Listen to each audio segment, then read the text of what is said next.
Pew. This some Prevo shit, huh? Lyrically immortal beast, redesign artistically. Ha, L-I-B-R-A. I just wanna get fly with you, so fly, so fly. Really just tryna get high with you, so high, so high. They can't understand why we do everything, everywhere, every day. We walk on the moon.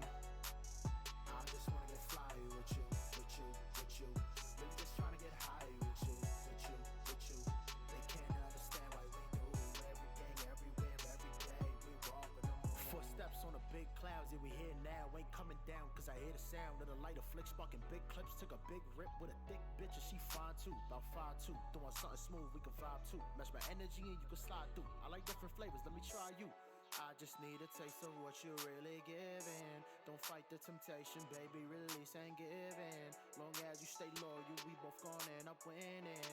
And there was no question, I know you was down to ride by my side. Unique as a rose, for the ashes I rose. Straight from the gutter, I grew up in nose. When I made it out, I couldn't believe it. Look at the beauty outside of these streets. Mama just texted me, told me she proud of me. Your son doing better, my demon just danced with me. I'll never end up another Yumla casualty valley. The life and energy surrounding me. But still, I just wanna get flying with you. So fly, so fly. Really just trying to get high with you. So high, so high. They can't understand why we do everything, everywhere, every day. We walk on the moon.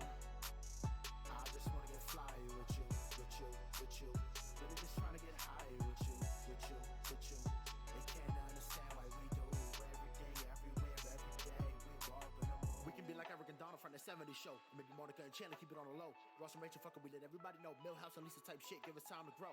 Like the seeds that were planted right under the snow, give them 6 months. Ordinary's the glow from the sunshine. Greatness takes time. One conversation, it should be mine. Trying to have an answer, me not take from me, cause I'm whole already. But I'm also kind of damaged, I got hoes already. Still a fly young king, so the hoes already. Melody, sand wavy in the flow, with steady newbie swag with a little bit of mom spaghetti. There is a kind of lyrical, no, it's not a subliminal. With pissy elevators and smoking my swimming pools. And I made it out. Yeah, I struggle from time to time, but I'm happy now. Obstacles coming in, I see them, but I ain't backing down. Old homies that hated on me, still coming back around. But I'm cool with it, cause we fly like Pippa, get high like planes. Sitting here laughing at all y'all lanes. I'm a beast unleashed, I can't be tamed. But you won't ever forget my name. L-I-B-R-A.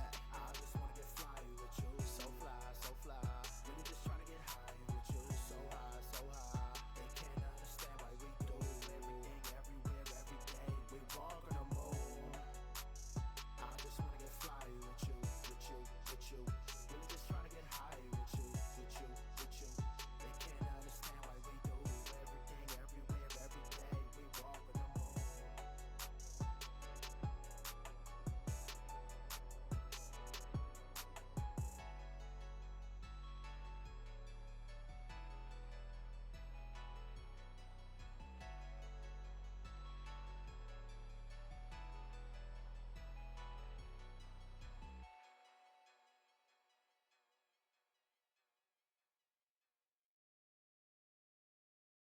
Well, Dak, here's the deal. I'm the best there is, plain and simple. I mean, I wake up in the morning, I piss excellence. Ladies and gentlemen,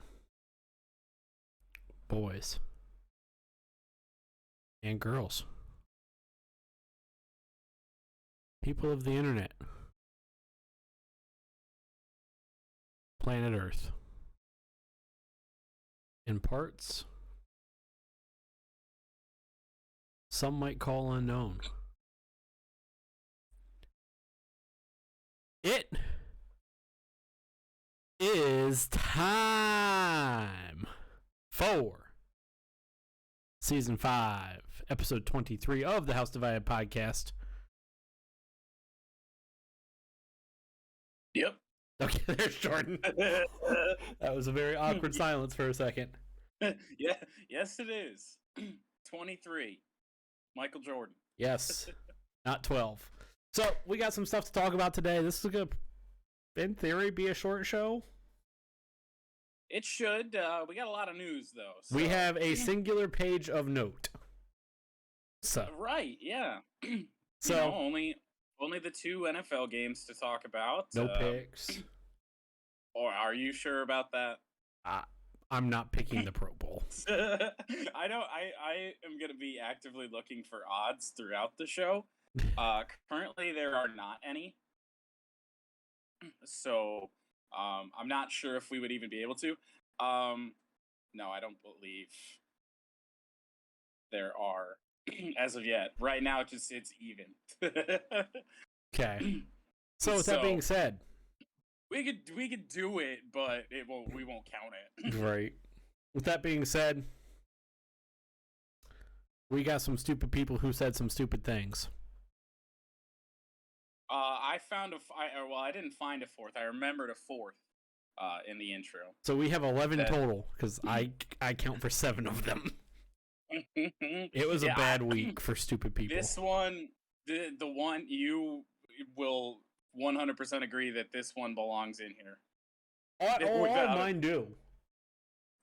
All of mine do as well. So do you want to go with your 4 first, or you want me to go with my 7?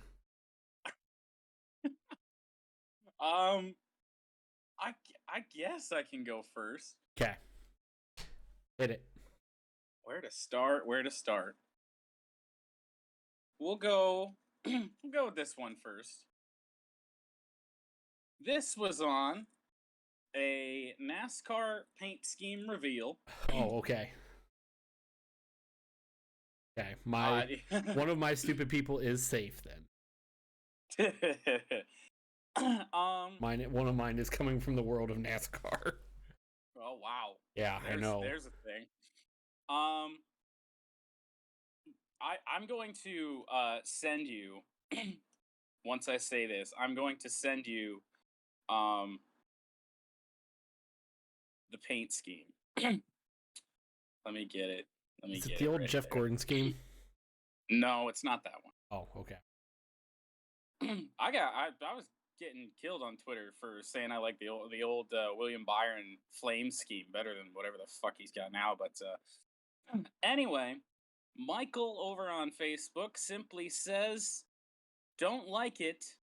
Looks like an Indy car." Huh? Now I'm going to send you this, and you tell me in what way this thing looks like an Indy car. I was say, if it looks like an Indy car, I'm intrigued because I love me some Indy car. Does this have a hit?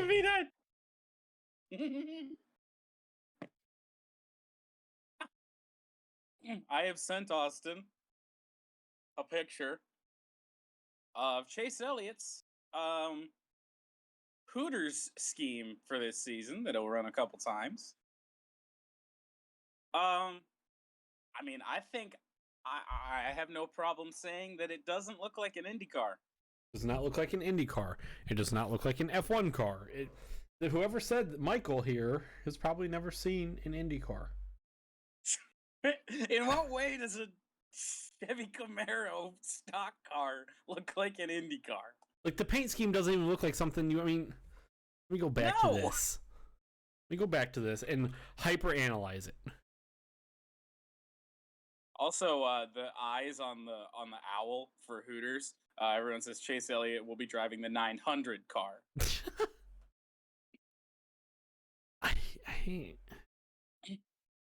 In what way? I'm really trying to hyper analyze this, and it could be just the way the wrap is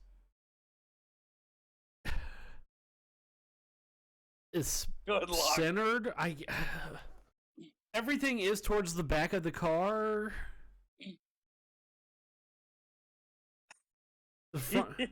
The front of the cars doesn't really have any sponsor. I mean, the Goodyear sponsor is there, and the NASCAR Cup Series is there. I mean, but so I guess that kind of maybe looks like an Indy car. Not really. Well, then by that standard, then every paint scheme that's released is going to look like an Indy car because it's not like they have contingency sponsors anymore. Yeah. Where there's 30 tiny decals at the front of the car. Where the number is now, where they used to have the contingencies. I have zero idea. That's just I'm going beyond hyper analyzing that. There's no way. I don't understand. I don't think Michael's ever seen an Indy car. I don't think he has either. I wouldn't. He probably doesn't watch it. He's never watched an IndyCar race ever. No. Not even Indy 500. Nothing. No, nothing.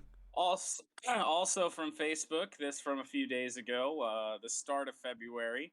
Oh no. Start of February is, of course, Black History Month. February, all month long. Yep. Oh no. Oh no. So the Detroit Lions changed their profile picture to, I'm not sure what flag it is, but it's red on yellow on green. Maybe, I don't know if like Black History Month has a flag or something like that. They did that with a Black Lions logo over it. They just changed it the other day. And Jeff from Facebook says, "This is why your organization is in the toilet. If you don't understand that, figure it out." Because they changed a profile picture? Twitter and most likely Facebook and Instagram and Yeah. oh boy. It's like when social media for teams release like the uniforms that teams are gonna wear for like an upcoming game, and people go in and well, I don't care what uniform we wear. This is why we're gonna lose. Blah blah blah blah. And I'm like, yes, the social media guy is totally gonna have an impact on whether or not a team wins or loses a game. Come on. Let's see here. Yeah, 1 second.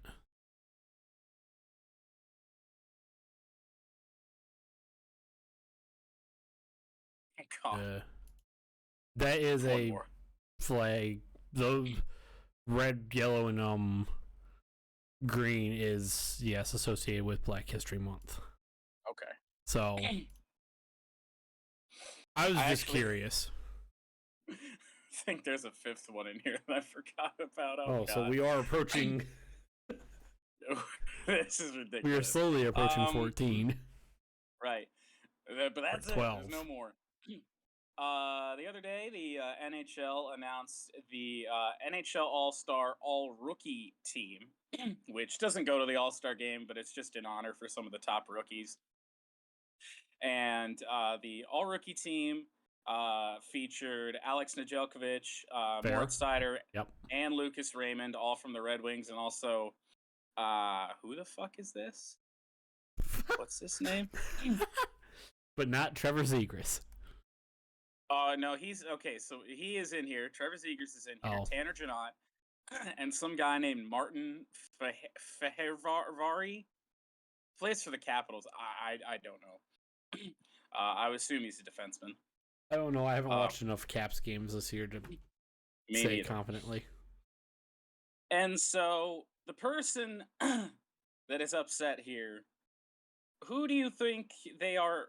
What fan base would you guess that they are a part of?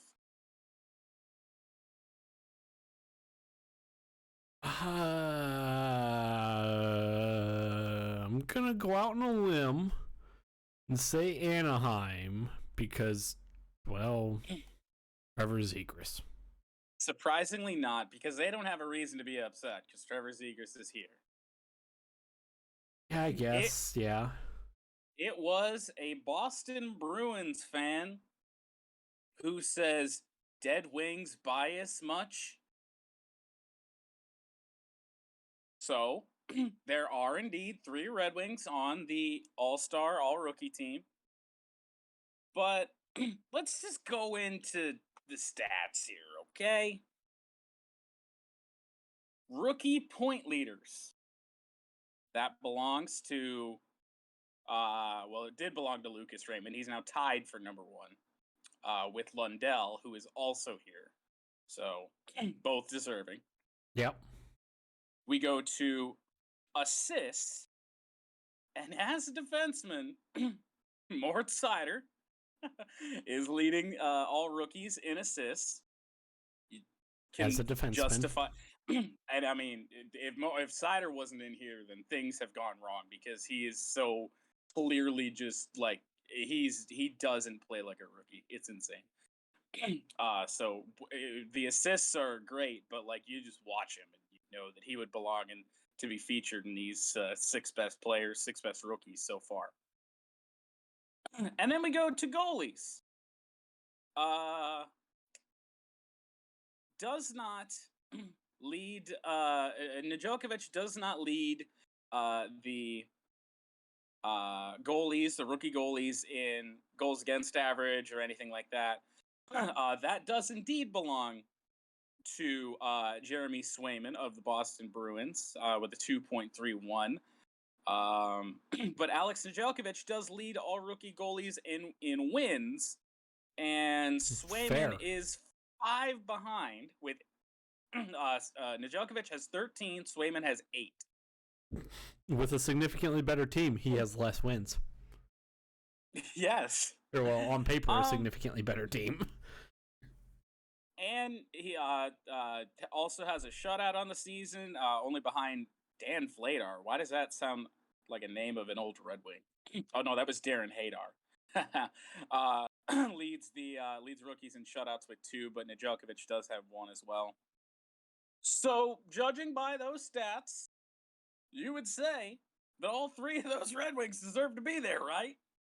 Yeah, I'd say that's a fair assessment. Not according to oh, this is on Twitter, so I can actually Bruins. I'm assuming his name is Ryan, but has changed it to his first name starting with a W, because of course Bruins win games. But yeah, no, all 3 Red Wings definitely deserving to be there. You could argue that maybe Nedeljkovic shouldn't be classified as a rookie, but he is within the criteria, despite having played last season in the COVID season. Yeah, a little bit, but he met all the criteria, so he is technically eligible for Rookie of the Year. So he is a rookie. But we move on. Let's see here.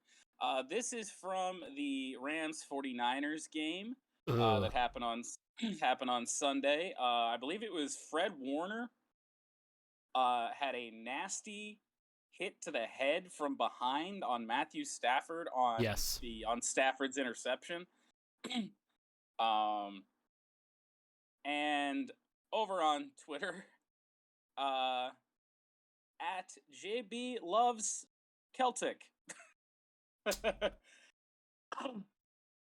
when this was pointed out, and everyone all over the football landscape was like, wow, that's a really dirty play. Like, it's just a cheap shot to the back of the head when the quarterback's not even involved in the play. Like, he wasn't trying to do anything. It's a block in the back either way, but the fact that he hit him in the head is definitely a dirty hit. JB Loves Celtic says, we old schoolers love it. Ah, yes. The old schoolers love concussions and head injuries. Because that is so not okay. It wouldn't have been okay even back in the day. No. It's a cheap shot to the back of the head. Goodness gracious. I don't have anything else on that one either, other than fuck Fred Warner, apparently. And finally, you'll love this. Illinois men's basketball. I know where this one's going. God, yes. Their Twitter account, and I would assume Facebook, probably posted this everywhere. And I don't really know why, because this is not something that you should really post. The caption on this just says, most top 10 wins, #Illini, #everyday guys. And then the graphic itself says most top 10 wins. Couple problems here. Since like 2020, right? Or 2019? There are 3 problems. I know 2 of them. I'd have to pull up the graphic to find the third. So I'll just let you tell me. Actually, no. Gosh. It's only 2 main issues here. Illinois doesn't have the most top 10 wins, even in their own criteria, because there is an asterisk underneath their name that says last 3 years, and they aren't even number 1 on their own graphic. They're behind Baylor. They're number 2. Number 2. You had to asterisk yourself to put yourself second on your own list. It's like what Penn State did a few years ago with... I have that here as well. Because that's what I posted on that thread. I didn't even get any hate from Illinois basketball fans on that one, which is really shocking. Because the only person that I mean, Illinois fans were laughing at it too. I mean, they're just like, "What are we doing here?" But yeah, that was a Penn Stater has appeared in every Super Bowl in big old letters, and then at the bottom in very fine print, except for 5 since 1967. Yeah, asterisk, except for 5. Like, anytime I hope Ohio State sports never does this, where they create a graphic and then asterisk themselves. I hope to God Ohio State never does that. But when when Penn State did Ohio it, State really doesn't have to. No, they don't. But when I see like Illinois do it, when I saw Illinois do it, or I saw Penn State do it a couple years ago with the Super Bowl one, it was fucking hilarious. When you said Illinois basketball, I knew exactly what it was. An honorable mention, I'm not going to go through all of the stupid that was thrown my way by Michigan State fans yesterday, because I'm over them after they've filled my mentions with the same talking points for the last 24 hours that I can just quote tweet myself and post the reply that I already sent to another one, because they just talk about the same stuff. That sounds about right. It was not. I muted so many conversations when I woke up this morning. I had like 14 Twitter notifications. I saw some Spartan fans. I saw some things that you had going on with Spartan fans this morning when I woke up and checked Twitter. I didn't even bother looking through them. I was like, nope. It's ridiculous. I can't do this. I can't. Okay, I didn't even want to go like read through them again to pick out the stupidest ones. I was so over it. Fair but enough. Go ahead with your 7 stupid people. My first one comes from Facebook about the world of NASCAR. Kind of. It's gonna be interesting. Comes from NBC Sports, I believe it was, posted a aerial view of the now unused Nazareth Speedway. Yes, I shared that on Facebook. And you were the reason why I believe I saw it. Saw this stupid person. Probably. 100%. Maybe. Most likely. I mean, I doubt it's something about Nazareth Speedways finding its way onto your Facebook feed without me. So. I mean, like I said, it was posted by NBC Sports itself, so I probably would have saw it. Bob on Facebook comes with, "This country has no respect for historical racing venues. This place is becoming more of a shithole every day. So very sad." And then in all capital letters, "Wake up, America." Thumbs up emoji. Several thumbs up emojis. That's an interesting one. I don't entirely... I get what he's trying to say, but it's not good. Like, Nazareth was doomed just by its location. Being in fucking middle of nowhere, Pennsylvania. Right, and it's an awkward little track. It's, not far away from Pocono. It had no place. Unfortunately. That track was built somewhere else. I think it'd be pretty cool. And that was my suggestion. I was like, let's just copy Nazareth. I was gonna say, because when are we getting into the Miami Dolphins shit? That'll be in the news. Yeah. Oh boy. Indy had something at Nazareth. I'm trying to see, what was it? I do believe, yeah. I feel like I remember them racing at Nazareth. For Jesus Christ, fucking almost 20 years, 17 years. The Indy 220, the Firestone 225. it just And the NASCAR, it is mini NASCAR, Pocono. Like, yeah, in a way, it's not like perfectly like a triangle. It's not like a carbon copy of Pocono, but it's a weird little track with some weird pink dog leg on the front stretch. It's really weird. like I remember racing on that back in the old EA Sports NASCAR games. I saw I this. like NASCAR a lot. I just skipped all of them. I saw this guy post this. I was like, yes, this is what the problem with America is. Boy, do I have bad news for you if you're upset about Nazareth, because there's a lot more of them. Yep. Goodness. This next one comes from Twitter. We're into the world of Twitter, where I see most of my stupid people, because Twitter has a lot of them. It gets worse and worse every week. This individual replied to something that Skip Bayless tweeted on Sunday night. Following Skip Bayless, already a bad move. On Twitter, he goes by actor Tony Romo. That's interesting. This man tweets, "No Mahomes boy, no Rodgers," and he spelt Rodgers wrong, so that's glorious. No, did he miss the D, or did he fuck it up worse? He missed the D. Okay. No Brady. I like Joe Burrow, but I don't think these Super Bowl ratings are going to be any good. Oh yeah, that's pretty stupid. Because, and this is just one of those that screams to me. I mean, if I don't have the original Skip Bayless tweet here, and I'm never going to go find it because I don't want to read anything Skip Bayless tweets. Yeah, no. Because I would rather throw myself out of a window. Drastic, but I understand what you're saying. Like, I really absolutely hate that people automatically go to this whole, oh, the Super Bowl, no one's going to watch the Super Bowl. When you name quarterbacks like Patrick Mahomes, Tom Brady, and Aaron Rodgers, who more often than not, the general,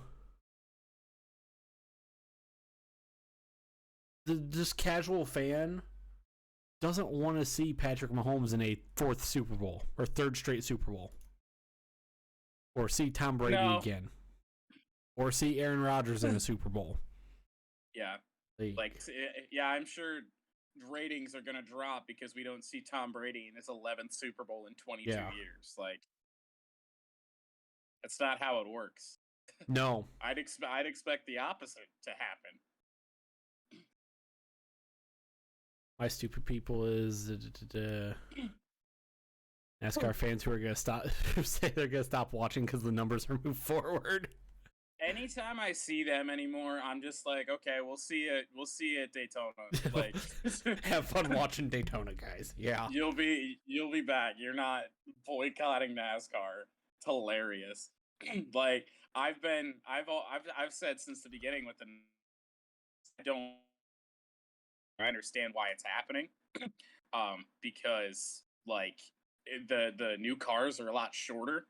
So they took away sponsor space. So I understand why they did it. Yeah. But you know, let's move on.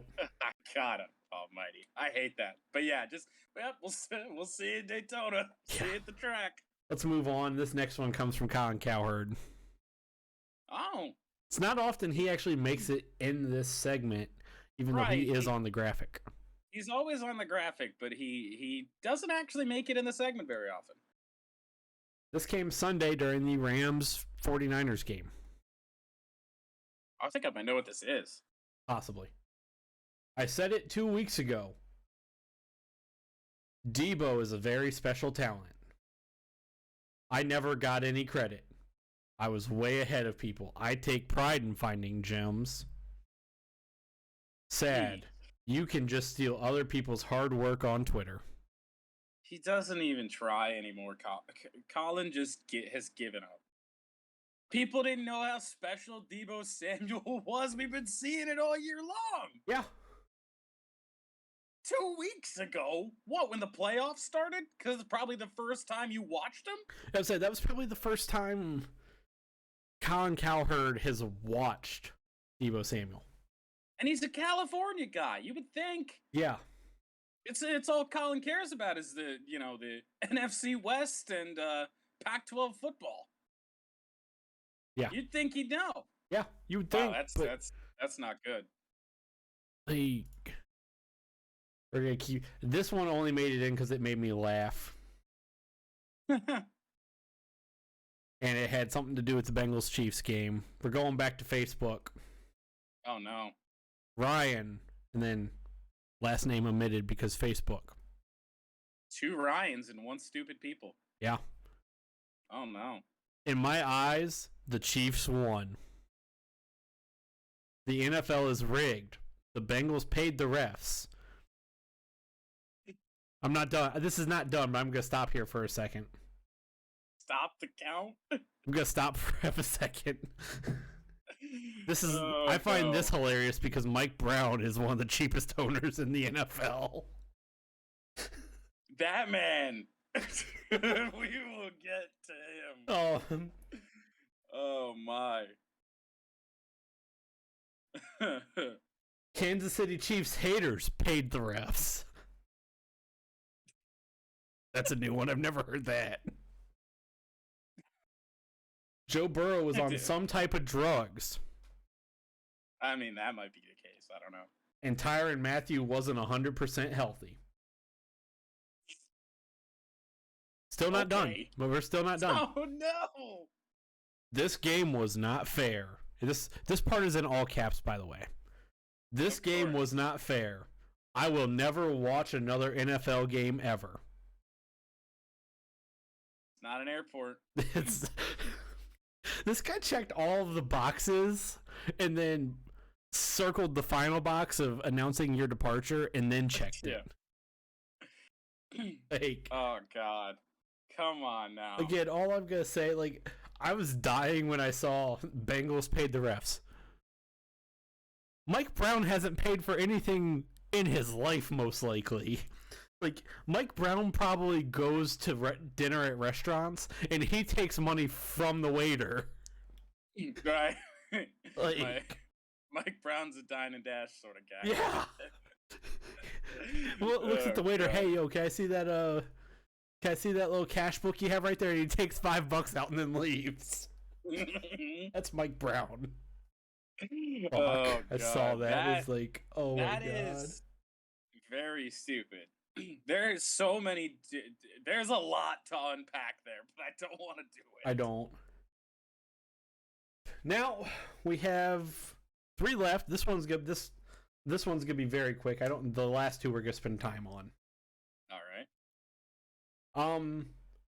This was posted on Tuesday. Something came out that whenever Tom Brady played the Ravens, on his little play call wristband, he had wrote in permanent marker, "Fine 20 on every play."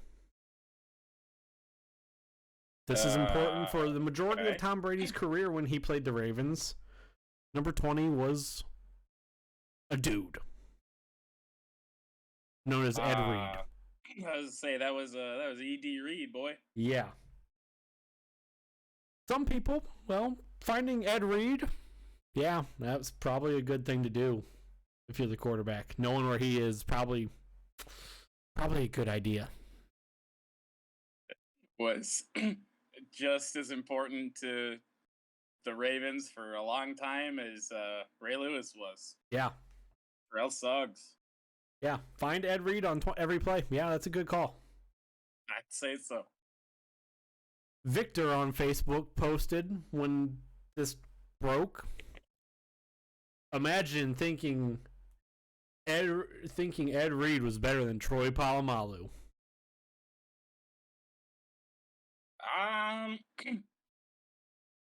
Pretty comparable. I mean, they're both really good. They're both really comparable, but again, this headline said whenever Tom Brady played the Ravens. Oh. So it's not. Wait, they're not even comparing him. It's you're making things up. Yeah. Oh, that's not good either. Nope. Final two here. These two are bad. First one comes on Twitter. And I'm going to say this guy's full name because it is first name, last name, bunch of numbers. But this person is a person who writes for the Detroit News. Oh, I know where this is going. Tony Paul. I didn't even know this guy existed. I had no clue. Up until this morning when I saw it, or maybe it was last night when I saw it. I think this morning. Up until I saw it this morning, I didn't know this guy existed either for the Detroit News. Like, obviously, I see a lot of Detroit news stuff, being a Detroit sports fan. I've never heard of him. My tweet summed it up perfectly, or my quote tweet summed it up perfectly. This guy needs to go find a new job selling IKEA furniture. I just told him to fuck off. I saw that. Tony Paul tweeted a link to an article, and the caption of this article with this tweet was, "Not a fan of the Washington football team's new nickname? You can blame Detroit's soccer team, Detroit City FC. Here's why." And then had a link to the article. I certainly wasn't going to read it. He may have made a better point. No, he didn't. I don't know. He didn't. He literally did not. He actually meant blame. Yes. As in blame DCFC. It was Detroit City FC's fault that they just so happened to wear burgundy and gold and are called Detroit City Football Club. And they've kind of been doing that for a little while now. Since 2012, which apparently was one of the names that the Washington football team wanted to take instead of being the Washington Commanders. They wanted to be the Washington, D.C. Football Club. But they couldn't. And this article, which I unfortunately did read, I'm sorry, was one of the most poorly written articles in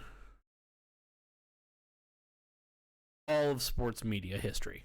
One of the worst written articles I've ever read in sports media history. That is... I thought it would get better. I thought he would make like an actual point, but no. Once I saw the headline for it, I was like, I was no shot. I'm reading this. No, it was literally I'm giving you the click. Come on now. It was literally, you can blame Detroit's soccer team, Detroit City FC, as to why Washington football team is the Washington Commanders now, which we'll talk about here in a moment. Oh, boy.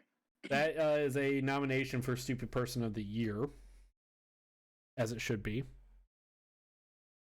I have a stupid thing to say. Stafford is the true GOAT. I mean, hey, he's still young. You never know what could happen. And finally, to round out this segment,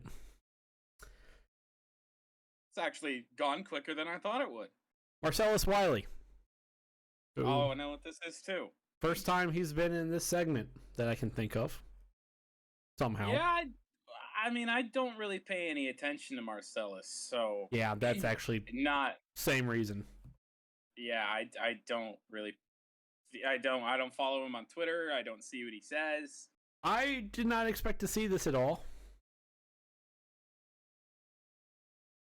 Because I also do not follow Marcellus Wiley or anything he does. I mean, I don't even know what show he's on anymore. Speak for yourself. Still. Maybe. Yeah. Still. Because he replaced, because that used to be Whitlock and Cowherd's show, and then he replaced Cowherd. Oh, Jason Whitlock. Yeah. Doesn't he work for Outkick now? Yeah. Yeah. God. Marcellus Wiley propaganda machine said that Joe Burrow will never be able to be the face of the NFL. Because, if he just stated that, I've been like, okay, whatever. I mean, yeah. It is what it is.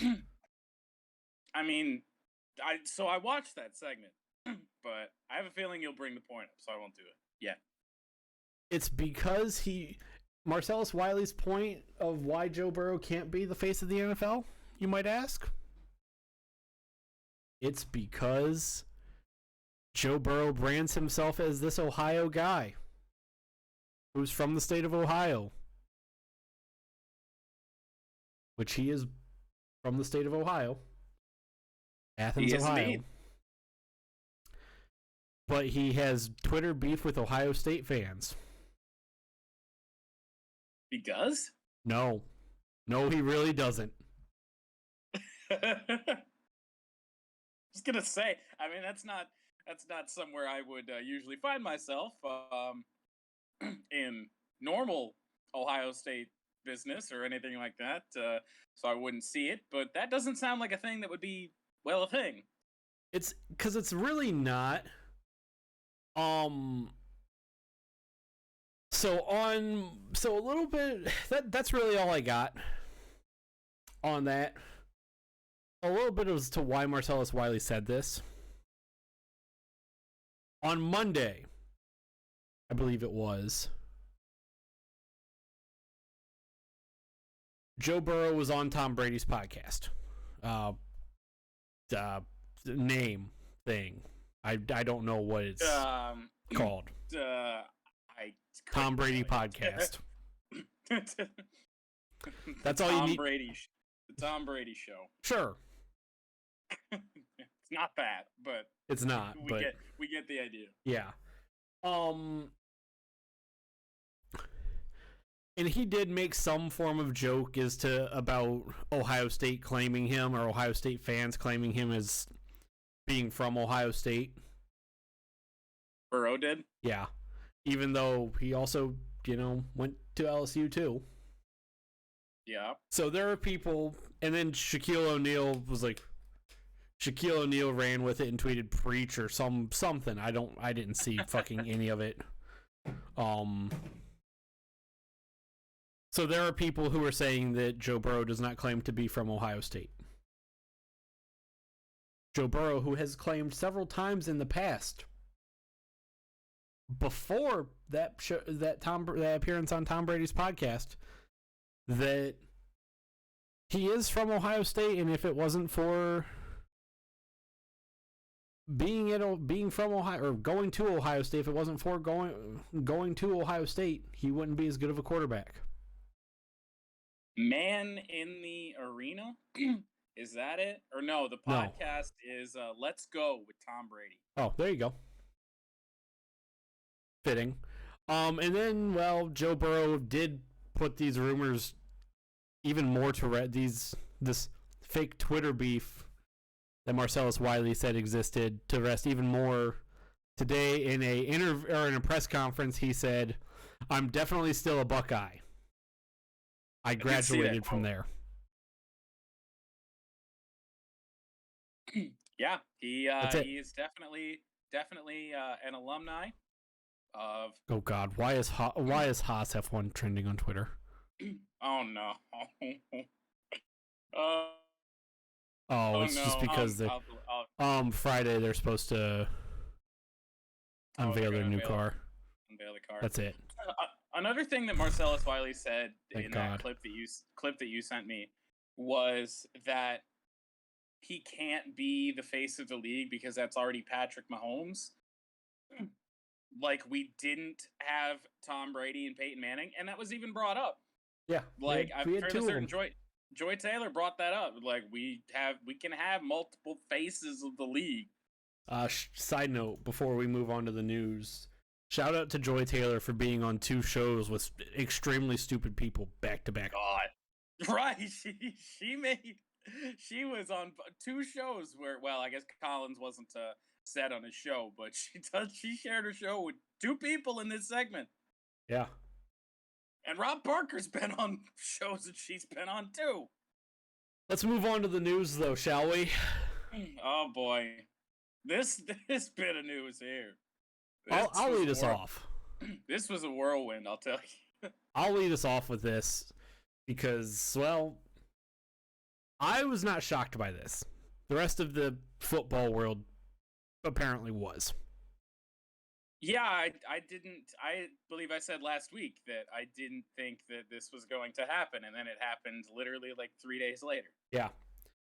Tom Brady has officially retired from the NFL after 22 seasons. The news did first break on Saturday.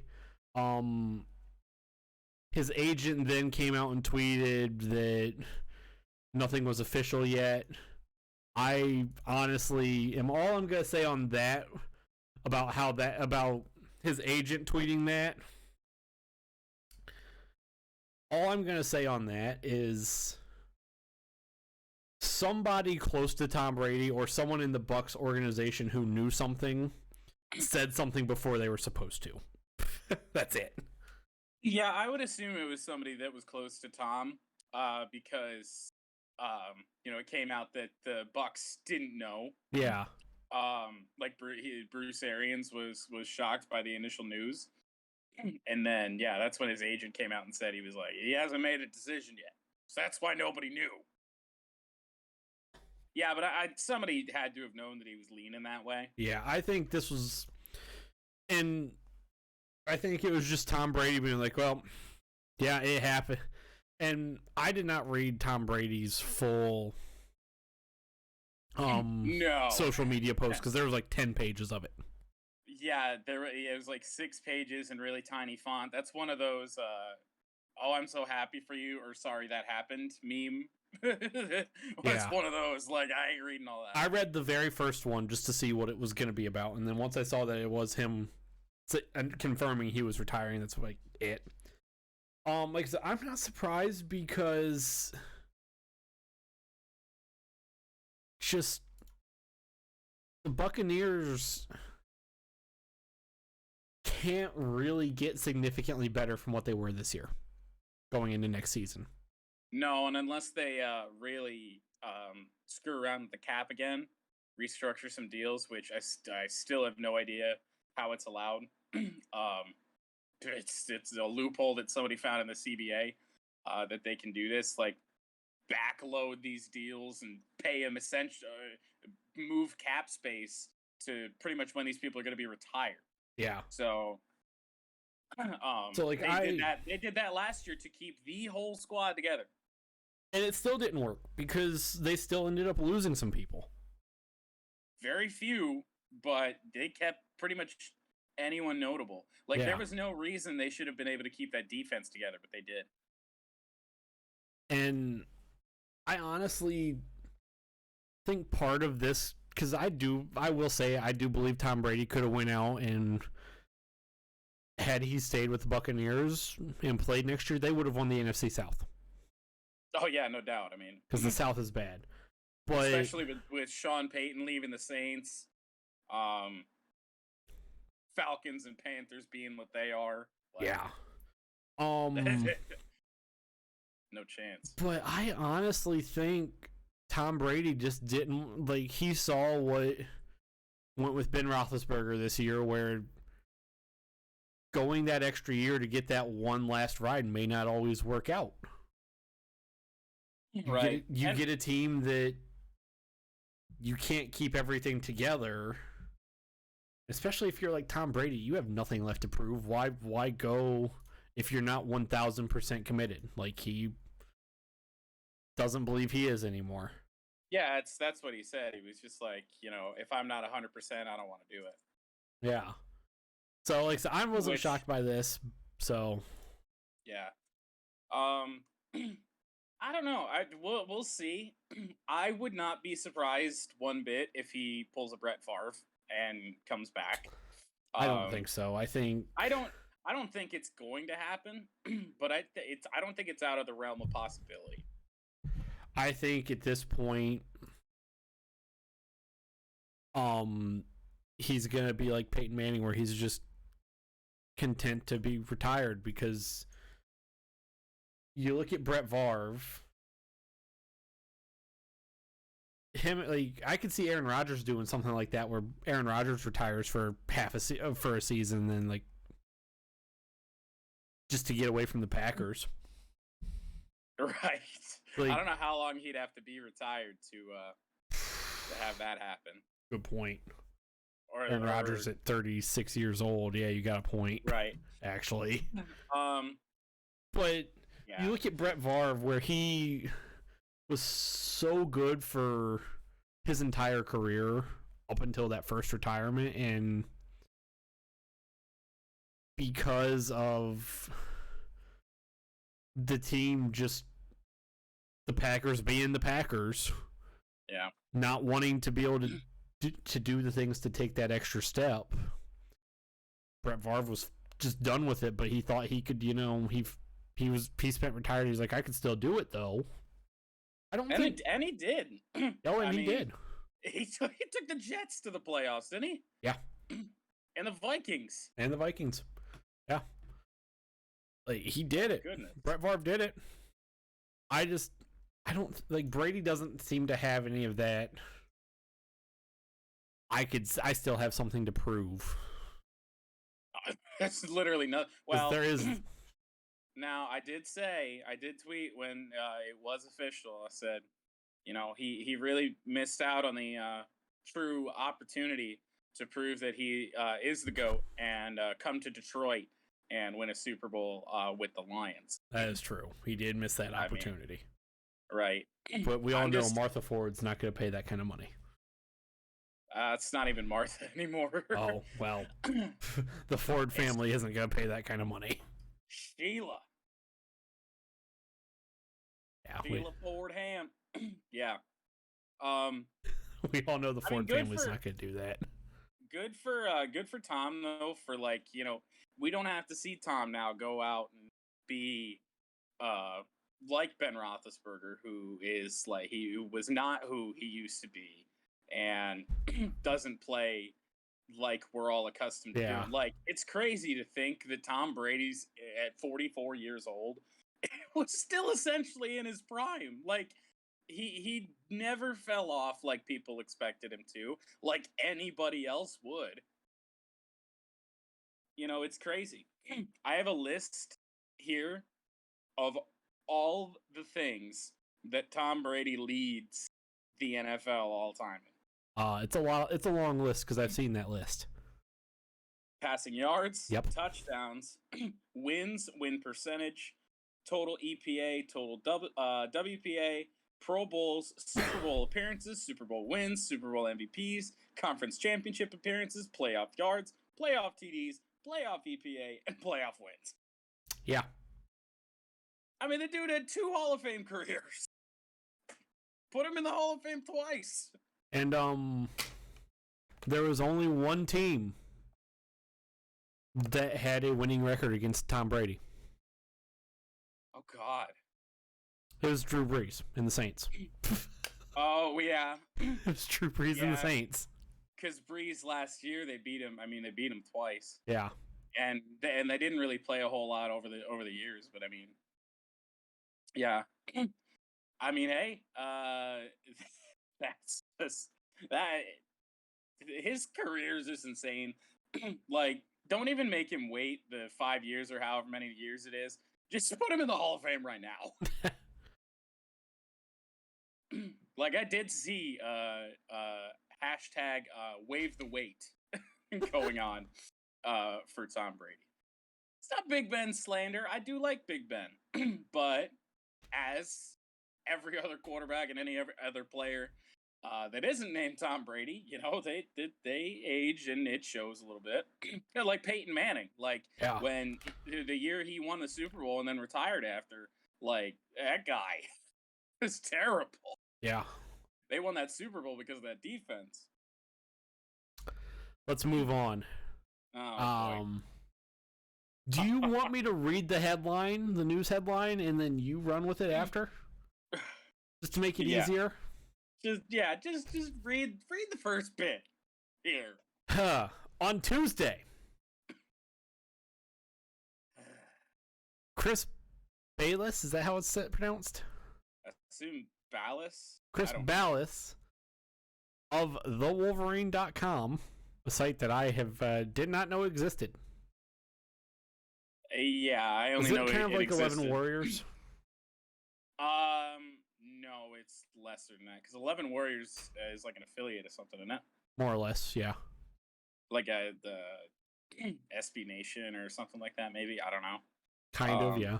Of No, the Wolverine.com. it's not really much of. No, it's not really much of anything. It's like Bucknuts is for Ohio State. That is what you're saying. That might be comparable. Oh no, this is where things went wrong for everybody. For this Chris Ballas guy. Chris Ballas of the Wolverine.com reported that Jim Harbaugh planned on leaving the University of Michigan to take the Minnesota Vikings head coaching job.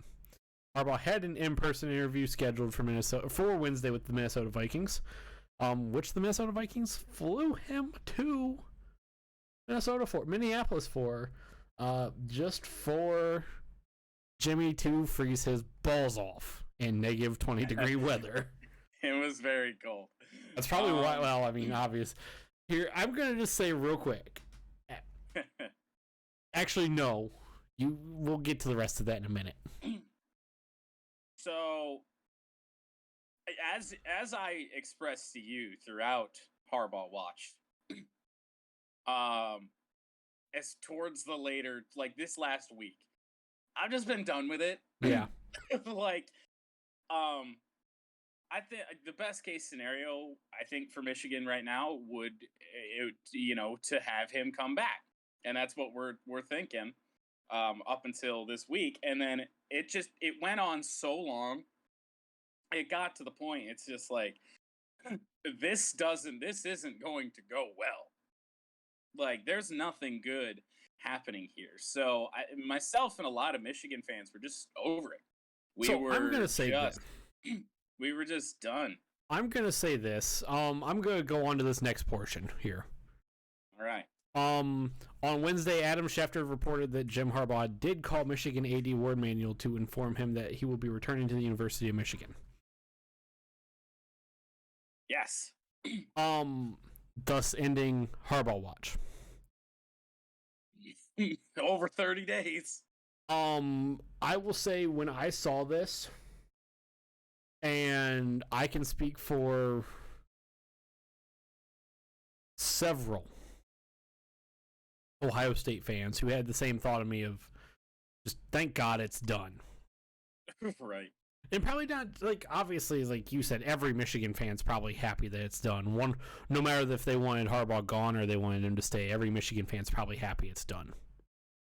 Yeah, because, like, I guess I won't speak for everybody, but for me, like, I just wanted a direction. Like, I wanted to know what was going to happen with this team. Like, if he left, I mean, I guarantee you we're losing guys. Yeah. Like, maybe J.J. McCarthy, something like that. I don't know. But with the transfer portal the way it is and NIL, like, we would have had guys going elsewhere. And some good players that we really haven't had a chance to see shine yet. Maybe Donovan Edwards. It was a very bizarre sequence of events. This whole thing has been a disastrous scenario. Yeah, like I said, I can University speak. of Michigan. There was, like I said, there were several. By several, I mean probably about 10 to 20 Ohio State fans like me that it's just like, thank God, because 11 Warriors even had their own Harbaugh Watch thing, like article going. Really? Just because, like right now in college football, because National Signing Day is very not relevant anymore. Yeah, not really. Like, I mean, Michigan was going to have a quiet Wednesday. I don't even think we got anybody on Wednesday. So that was always going to be the case, whether he had this interview or not. I think Ohio State had, let's see. And it's been even worse this past week because the basketball game that was supposed to be they played against against Iowa today got postponed. So Ohio State, there's been nothing in Ohio State sports since Sunday. Who ducked who? Iowa's ducking? Iowa didn't want to make the travel in a blizzard.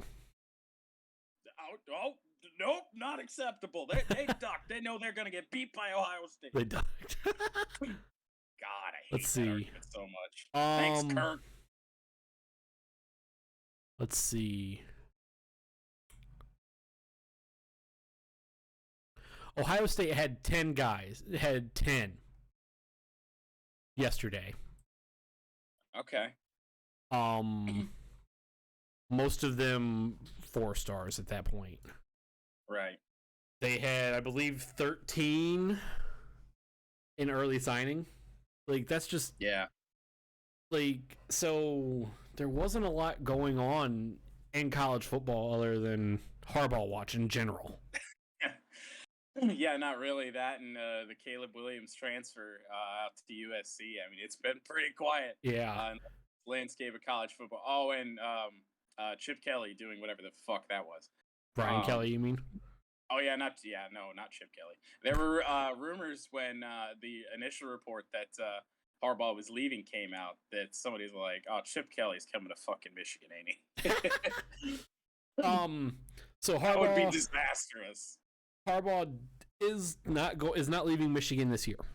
We know that for certain. Well, I personally will not believe it until I see Jim Harbaugh on the sideline in August.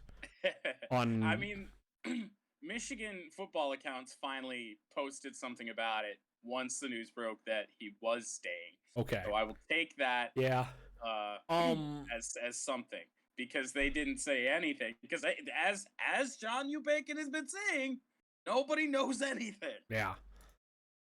Harbaugh apparently was reportedly not offered a contract, or not reportedly. Harbaugh was not offered a contract reportedly because of how unpredictable he is. Which is a fair statement. So I'm going to go off real quick, which that is a very fair statement. And let's be honest, that's most likely why he was not offered a contract. I believe he was not offered a contract because he got off the plane yesterday. His balls immediately just shot up into his body. Then he walked in and was like, "Yo, our football stadium's a dome, right?" And the Minnesota front office executives were like, "No."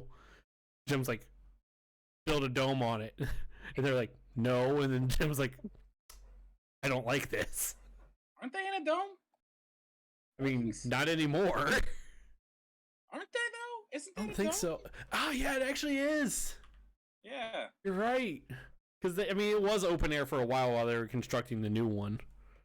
Yeah, they were playing at the University of Minnesota. Yeah, you're right. Yeah, no, U.S. Bank Stadium is a dome. Yeah.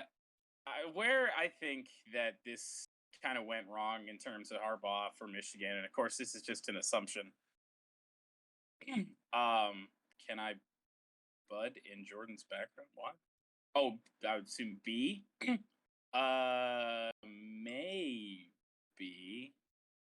I don't know if I can get people behind me. I'd have to cover up Tom Brady. Right.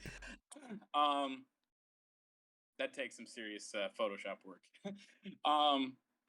But yeah, I think it probably comes down to like he either wanted too much control or too much money. Like, and so I say, and they do, and the Vikings did just hire a GM, so yeah. Him having roster control is probably not something that's going to happen. And I said this yesterday. Like, right now, if I was a decision maker on any NFL team, I would give Jim Harbaugh whatever he wanted, however much money he wanted. Jim wants a fucking platinum coated toilet. Here you go, Jim. Oh, you want some silk toilet paper that has your name embroidered on it also? Alrighty. Hey, Jim's a goofball. That might be something he might actually want. But on the flip token, if I was the Michigan Board of Regents in the Michigan Athletic Department, I'd be doing the same thing. If Jim came up to me and was like, "Yo, I want a platinum coated toilet with a silk toilet paper too," like, okay, fine. I want my face to be at midfield at the big house. I don't want the M anymore. I just want my face. If Jim said, if I was on the Michigan Board of Regents and if I was the Michigan Board of Regents and Jim said that, I'd be like, okay, let's make it happen. Like, yeah, because right now, especially this year, like this year, who are you gonna go get as a head coach that's better, is equal to him or better? Nobody, because Nobody. You want to know. You want to know the one that was rumored a lot? Luke Fickell? No. Oh. No, like a legitimate one that seemed like something that was a possibility. That Matt Rule wanted to leave the Carolina Panthers and coach Michigan. I don't want Matt Rule. Like I said, is equal to or better than Jim Harbaugh? Matt Rule is not that. No. Like, the only person that you could find that it would be equal to or better would be Luke Fickell. Yeah, pretty much. And I mean, Matt Campbell, maybe. Maybe Matt Campbell. People seem to think he's either equal or better. I can guarantee you, Luke Fickell being an Ohio guy, you ain't dragging him out of Cincinnati to Michigan. I don't think so either. That would be like getting Urban Meyer or Jim Tressel to Michigan. It just... Oh, God. Not. I want my ass to be the logo of the team. Hey, if Jim wants it, put his ass in the end zone. Like, I could see, like, if the University of Michigan tried to call Jim Tressel or Urban Meyer, here's what would happen. Hello? You're who? Click. Right. LOL no. I don't even think it'd be LOL no. It's like, oh, you're calling for a job opening at Michigan? Click. I could not believe somebody crappily photoshopped Urban Meyer into Michigan gear. That was a disgusting thought. I saw that and I wanted to, like, bleach my brain. I don't know who did that, or I don't know if anyone wants that. I hope not. Not a good time. But I mean, you would get one of the greatest college football coaches of all time. Yeah, but how long until he destroys our program? I mean, he doesn't really destroy college programs. Well, how long before he retires again? Yeah. The final bit of news with this, and this is a bit of news that I just don't believe. Okay. Harbaugh reportedly told Ward Manuel that this will not be a recurring thing and that he is committed to Michigan as long as Michigan will want him. Yeah, that's going to be an interesting... So, I mean, next offseason, we're just going to be back here again. I don't think it'll be to this extent, but... I don't think so. Like, there are two reasons that I do think this is not believable. Harbaugh watch has been a thing ever since he got to Michigan. Yeah, even in his worst years, like last year, I mean, he was still rumored to have NFL job offers. Because he was a very good NFL coach. Yeah, I mean, for his time in the NFL, yeah.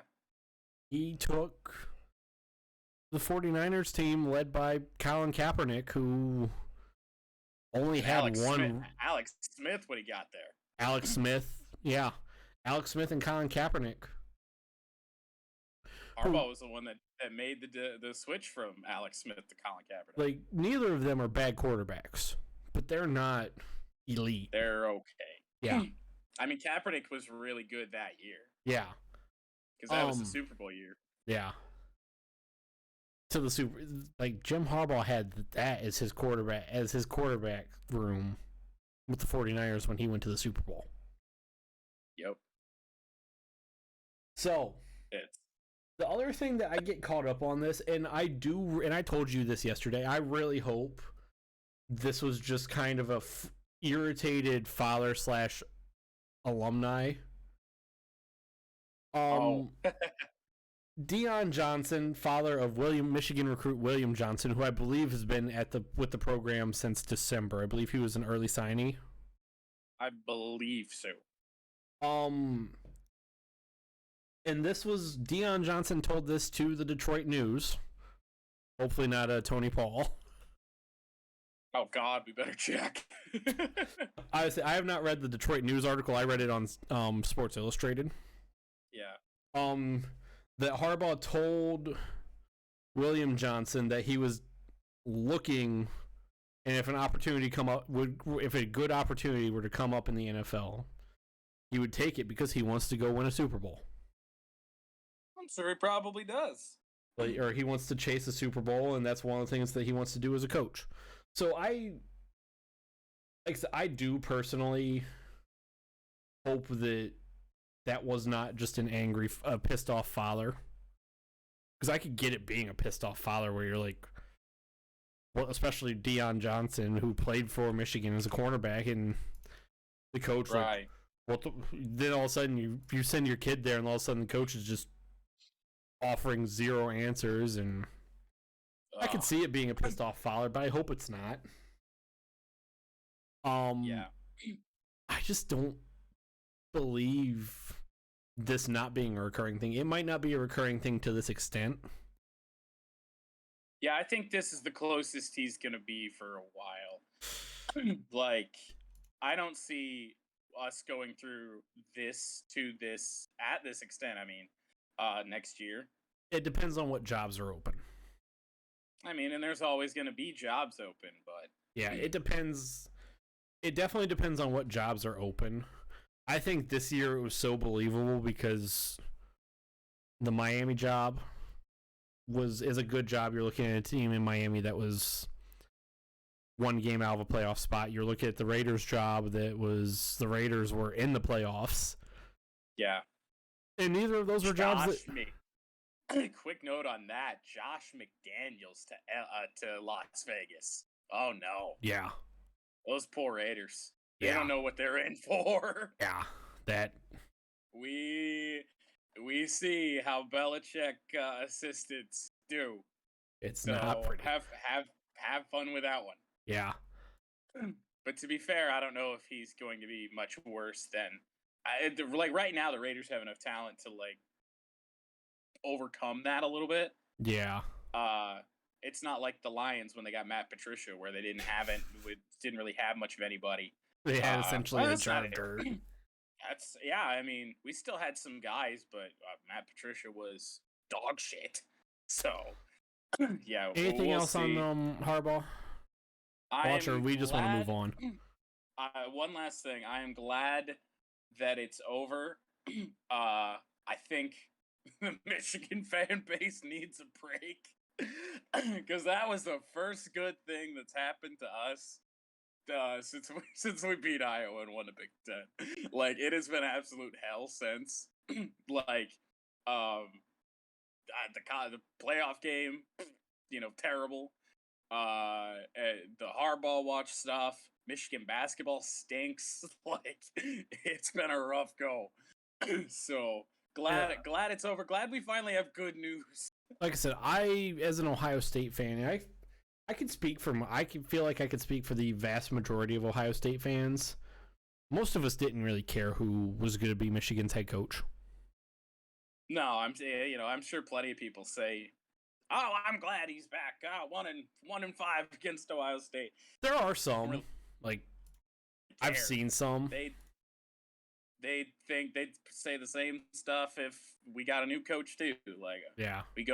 We gonna beat that ass, That's just the way the fan base works in this rivalry. But there's so many Ohio State fans right now that are more worried, and I said this to you yesterday.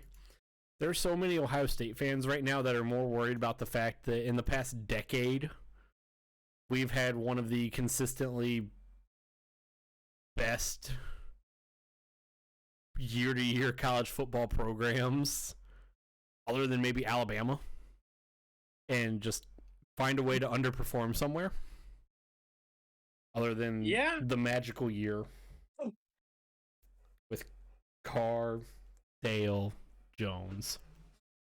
Oh boy! Other than that magical year, so I think a lot of Ohio State fans are more worried about at what point are we not going to underperform and find a way to screw something up. Yeah, big year for Ryan Day to say the least. I think next year. And Jim Knowles, baby. Fun fact, so right. you'll get a kick out of this, mate. Well, Oh boy. you won't, just because it's a negative thing relating to Michigan. Uh-oh. Jim Knowles met Urban Meyer for the first time on Sunday. This past Sunday. Because Urban Meyer's still friends with Ryan Day and a few of the other coaches in the program. Of course, as one does. So Urban Meyer was walking through the facility with Ryan Day, and they walked past Jim Knowles' office. And for Jim Knowles, first time he ever met Urban Meyer, looked up from whatever he was doing on his desk. Urban Meyer said, "Hey Jim, how's it going?" Jim Knowles looked up, "Hey coach, how you doing?" And then all Urban Meyer followed up with, didn't even answer the question, was beat Michigan, and then he walked off. Like, I mean, especially with the Ohio State program right this second, like, you know, after this year's game, it's gonna be a big focus over there. Yeah, it's gonna be might be a scary time come that game next year. We'll especially see in Columbus. where these, we'll see where these two teams are at that point. Goodness gracious. But yes, Harbaugh watch is thankfully over. Michigan Thank football can take a break before we start tearing each other apart over who should start, J.J. McCarthy or Cade McNamara. I was say, are you ready for the next 6 months of that? No. No. Did I shared the tweet with you that was like, okay, now that the Harbaugh decision has been made, we can immediately jump into debating Cade and JJ. I did see that. And you were just like, fuck no, please. I was like, I need a break. Let's move on. MSU fans would hop into my mentions even though it's not about them. Right. That's what happened yesterday. Let's move on, shall we? Yeah. Why so many bad news stories in season 5? Like, this isn't good. There's been a lot. How many NFL lawsuits have we had in the news this year? At least a couple. This is only the second. Oh, is this in Gruden? Yeah. No word on that one either. Yeah, that one's gonna be going for a while, I think. Yeah. I will read this out here. This is a situation, and I kind of had a feeling that this is gonna be where it wound up. Haskins is the new starter in Pittsburgh. Nah, no way. They got hard to say. They got to draft or sign somebody. I mean, they might give him a shot, but yeah, that's an interesting one. But Brian Flores, former head coach of the Miami Dolphins, has sued the NFL and 3 teams that he has been a coach on in his career. The Dolphins, Broncos, and Giants, alleging racism in hiring practices. This comes after Flores was fired by the Dolphins on January 10th after 3 seasons, posting a 24-25 record. Among other things, in this lawsuit, this one is very interesting. The class action lawsuit also alleges that Dolphins owner Stephen Ross incentivized tanking, offering $100,000 per loss in the 2019 season in Flores' first year. And all I'm going to say on that is that if Hugh Jackson got that in his career with the Browns, that dude is a millionaire just because of that. A fucking millionaire. Like, what? He went 1-31. 1 in bad. That's just he would have made a lot of money. Yeah, that one's very interesting. I mean, the racism in hiring practices, we know that goes on. I say we know that goes on. Like, the Rooney Rule that's in place for hiring these coaches absolutely sucks. Like, it's terrible. These teams meet the criteria. They interview as many coaches of color or anything like that, of any minority, and they just move on. Yeah. That's what happens. I don't know how many it is. Like, I don't know how many people of color they have to interview, but I think it's like 3. Something like that. You know, like, you can see it with how few black coaches there are in the league right now. We got Mike Tomlin, that's it. And we had 3 this season. And Flores is one of them. And then David Culley, is that his name in Houston? Yes. Yeah, and they're both gone now. So, I mean, we know what happens. The David Culley one really shocked me. Like, that what did you want him to do? Like, was he just a placeholder and you thought you were going to go out and get somebody better? Or weren't they the ones that interviewed Josh McCown? Yeah. Goodness gracious. But yeah, I mean, we know what happens. We know that this is a thing. And if this lawsuit goes forward and there's no like settlement or anything like that, if it actually like goes into a court, hopefully it gets to the point where like, and I'm not just saying just give black people jobs just for that reason. Like, you just have to treat these guys fairly. Like, there's no reason that Eric Bieniemy shouldn't have gotten a head coaching job last year. Like, he's way better than some of the people that got hired. Like, and that's even with all the other stuff with, Andy Reid really is the genius in the Kansas City Chiefs offensive scheme. That's the storyline that gets thrown around. But I mean, that guy should be a head coach in this league, and he just gets looked over time and time again.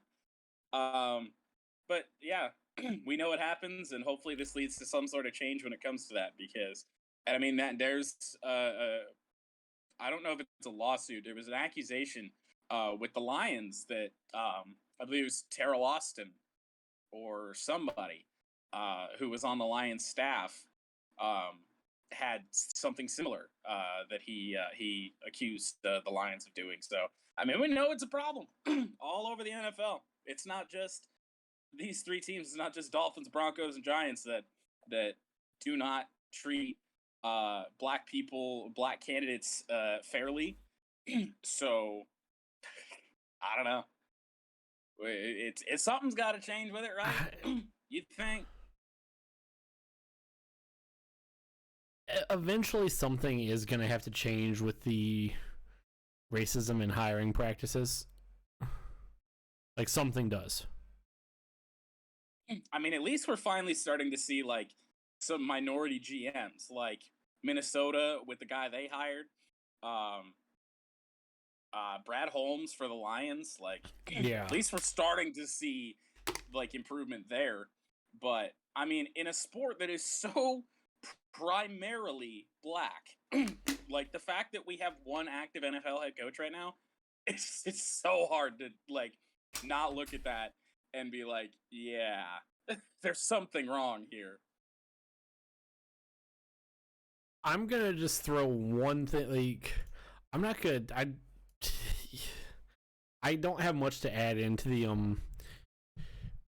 hiring practices and the racism that goes along with them.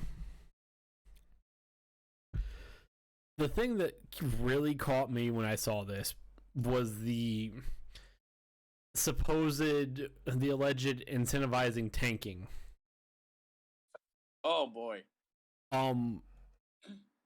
Stephen Ross, his company RSE Ventures invested almost $18 million into Action Network. Huh? Really? Yeah, Action Network is not a sports book, it's just marketing, essentially.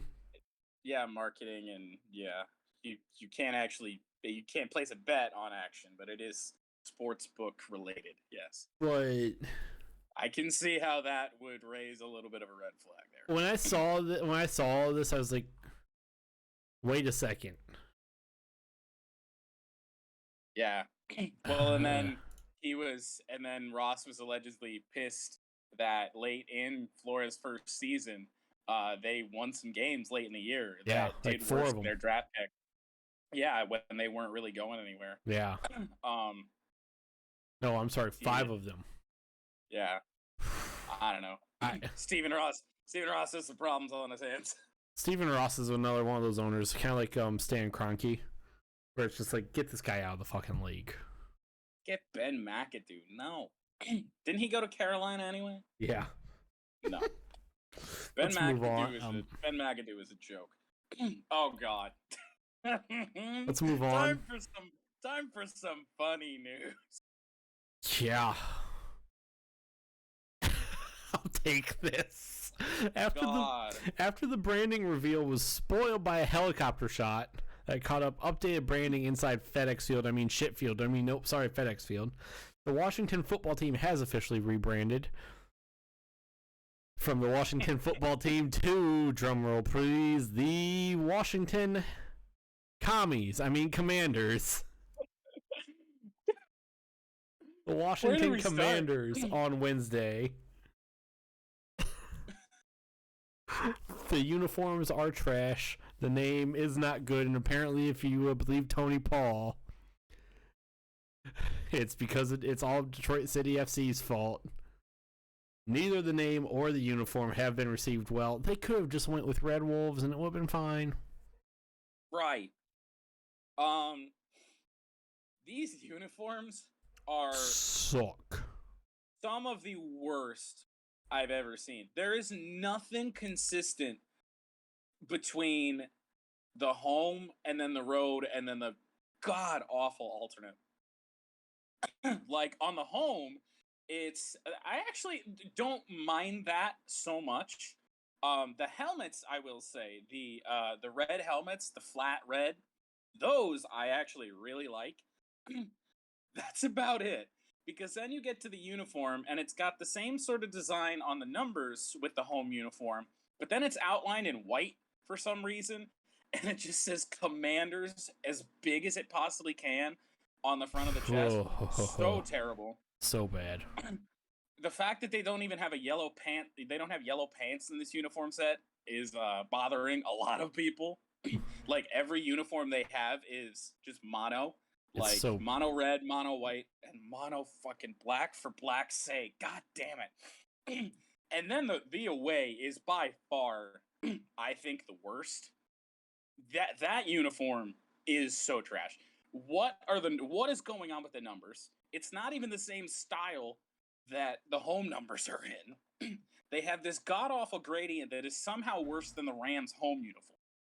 And what's even worse, so the away jerseys aren't even in the same number font as the fucking the homes. Right, I think it's the same font, but it doesn't have those slashes through it, so it's really strange. And it's got this diagonal fucking 3 tiers of gradient. They suck so much. The shoulder stripes to me suck. What's the black stripe for? Nobody knows. What is that about? And what hurts me the most, honestly, is this whole thing. They put of course they put Chase Young in one. They put him in, but they put Chase Young in one of these. Couldn't be bothered to find an actual player modeling these god-awful things.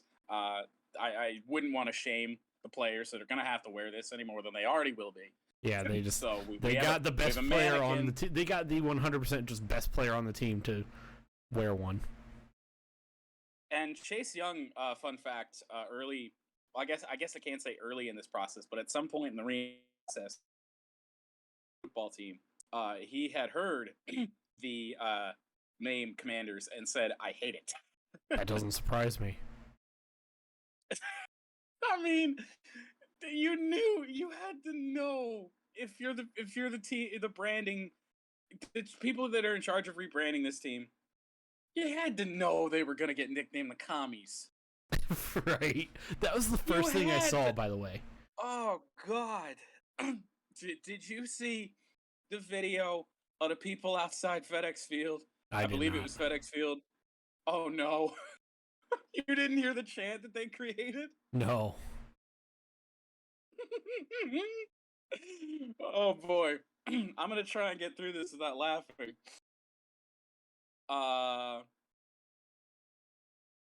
Yeah. I don't know if I can do it.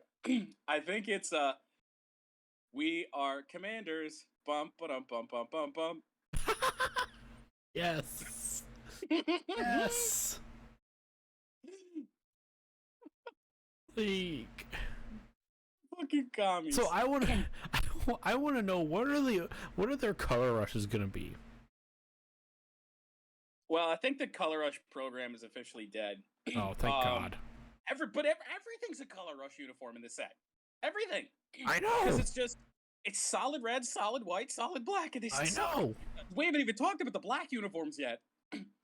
Those helmets are on Jacksonville Jaguars two-tone helmets. Bad. Levels of bad. Yeah. The logo on the front, the tiny little logo on the front. The helmets. Also, hang on 1 second. I gotta look at one thing. I find that. Where was Chase Young in that white jersey again? Okay, so the white. I just caught this. The on the their home ones it says Commanders, but on their aways it says Washington. Like you can't even get right. You can't even match that up. Commanders in a huge font with lines on either side of the word, and then the aways Washington in very tiny font. Like the blacks. This uniform set is a disaster. I despise all black alternates because so many teams have them. Woodward Sports Network shared a Lions concept, not even a concept. They just swapped out colors in Photoshop to make a black alternate Lions uniform. I don't want the Lions to ever wear black again. There's a reason it got taken out of the color scheme. You want to know why the Lions had a black alternate for a few years? When Matt Millen was a GM, Matt Millen played for the Raiders, and he liked the look of a black jersey. That's why we had it, because we were trying to copy the Raiders because of Matt Millen. That sounds about right. Like, I don't hate the blacks, other than the fact that they're essentially like the Steelers. I saw someone compare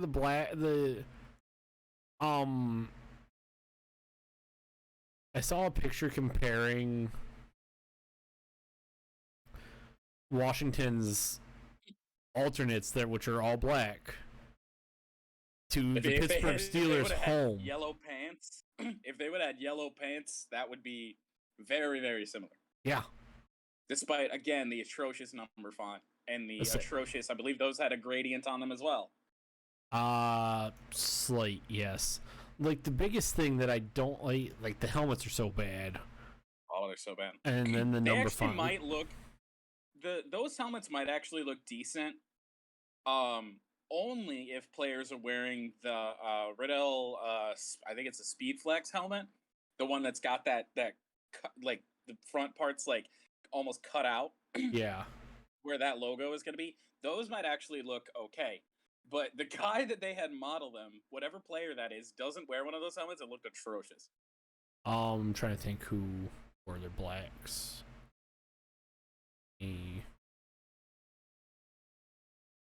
Poor old Terry McLaurin in a Holmes. Yeah, I know. We'll say they had Chase Young in white.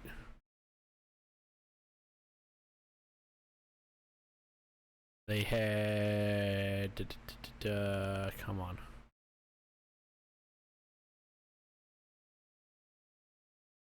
Chase Young deserves better. Yeah. Tell me about it.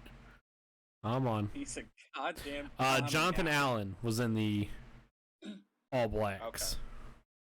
Okay. Yeah, he doesn't wear the Speed Flex helmet. Like, the jersey looks decent on him. Other than the number font that you just look at and you're like, what the fuck? Like, I despise so much all black alternate or black alternates in general. Just because, like I said, so many teams do them. Like, the 49ers, I don't even think they wear them anymore. I don't even know if they're a part of their official uniform set. When they had the all black uniforms with just red numbers and then still a gold helmet because of the NFL's one helmet rule. Yeah. Thank God is going by the way of the dodo bird. Thank God, right? Right, yeah. We can finally see some, like, good alternates again. Like, Tampa can do the creamsicle jerseys. Like, so many possibilities. Patriots can bring back the Pat Patriot, the red uniforms. Those are sweet. These are the whole set is a disaster. There's nothing like the only thing that's similar from the home and the aways is the helmet, which is the only thing I like about them. Thank God they didn't change the helmet for the aways. Surprising. But yeah, and then just to go back to the name. The name is so bad. Like everything about this was. All I'm gonna say, congratulations. 20 seconds. 20 seconds for somebody to call them the commies. Yeah. That was the first thing I saw when they when I saw that it got announced on Twitter. I saw that the name got announced, and then the first tweet I saw right below that, well, we now have the commies in the NFL. Mm-hmm. It's like, oh my God. I love that the helicopter crew completely spoiled their rebrand. Fuck Dan Snyder is all I got. Just flying around the stadium and they zoom in. Like, that had to be their plan, too. Right. Oh, man. Fuck Dan Snyder. I'm glad DCFC was able just to give Dan Snyder a giant middle finger right up the ass. I mean, it's very fitting. Right. Let's move on. God. So bad. Spring training and the MLB season as a whole remains in jeopardy after a most recent set of face-to-face meetings to end the ongoing lockout. MLB lockout, well, kind of stalled. They did not go very well. Yeah, I don't really have a good way to describe it other than they stalled. They didn't go well. They only met for 90 minutes. Yeah. Now they want to bring in. It was announced today. They want to bring in a federal mediator. I don't know if it's arbitrator. Yeah, mediator. There we go. To help end this thing. Like, it's disastrous. The Players Association made moves on their demands in two areas. One of them was service time manipulation, and they dropped their request for the pre-arbitration bonus pool from $105 million to $100 million. Yeah, and both are things that I kind of wish that we really weren't. That the Players Association wasn't backing down for. I mean, the service time manipulation with these teams. Like you saw it with Chris Bryant was, one of the big ones where he should have been in the big leagues far before he was, but I think they had him up for a month and then sent him back down or something. Yeah. Teams do this all the time. Seattle, they flat out said, remember, I don't know if you remember the controversy with their GM where their GM had to step down, I believe, or was fired. For flat out admitting that they were doing that and they weren't going to bring people up because of service time. I do remember that, yeah. Yeah, that one was bad. I mean, we know every team does this, but whoever that Seattle GM was is flat out admitting it in like a town hall, like Zoom call. Yeah. The weirdest thing. And then the pre-arbitration bonus pool. Before you do reach enough service time to get arbitration, I mean, you're still obviously making a considerable amount of money. I think it's a little less than $1 million for most players. Some of the better ones get better deals, obviously. But I mean, league minimums like $700,000 or something. Like, Major League Baseball with the TV deals and these teams, they just make so much money. There's no reason to not spread that around to some of these players. So I'm glad they only went down $5 million. Like $100 million in that bonus pool is still quite a bit. So, yeah, that's good to see. But I don't think we're seeing opening day when we're used to seeing opening day. It really does not look like it unless this mediator can come in. If they do indeed go forward with that and reach an agreement fairly quick, I don't see it happening. And then once this lockout is over, the free agency frenzy is going to be absolutely insane. Yeah, like it's going to be wild because these players can't negotiate with these teams. Like Carlos Correa, purposely waited until he figured there would be a lockout. He's waiting until there's a new CBA because it's going to benefit him. I was amazed at anyone's before we had a new CBA. So very interesting and we'll see how this goes. But yeah, spring training, I don't see any way that it's going to happen, at least on schedule. We'll say pitchers and catchers report next week. Oh, so yeah, there's no chance. I believe it's supposed to be next week. Yeah, it's usually about that time, like right around the time of the Super Bowl, something like that, where we get pitchers and catchers, and then it might be the week following. It might be the 15th instead of the 8th. I can't remember what day it is this year. Yeah, spring training I don't think is going to happen, and I do think we see a delayed start to the MLB season, which is never good. Now, whoever wins the World Series this year is going to have the trolls on the internet, Mickey Mouse champion, blah blah blah blah. I just at this point, you just hope to get a season at all. Yeah, really, because I really like if there's no baseball.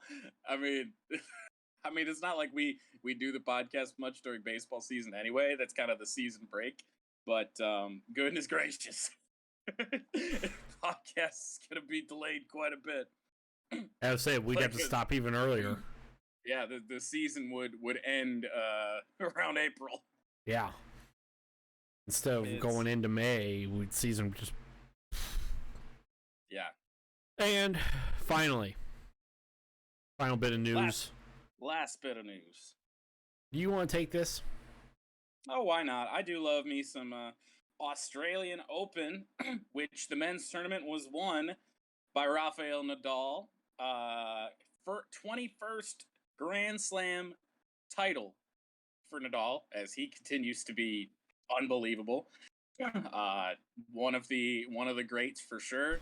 You look at Roger Federer in terms of like modern guys. You look at Federer, and the clown known as Novak Djokovic.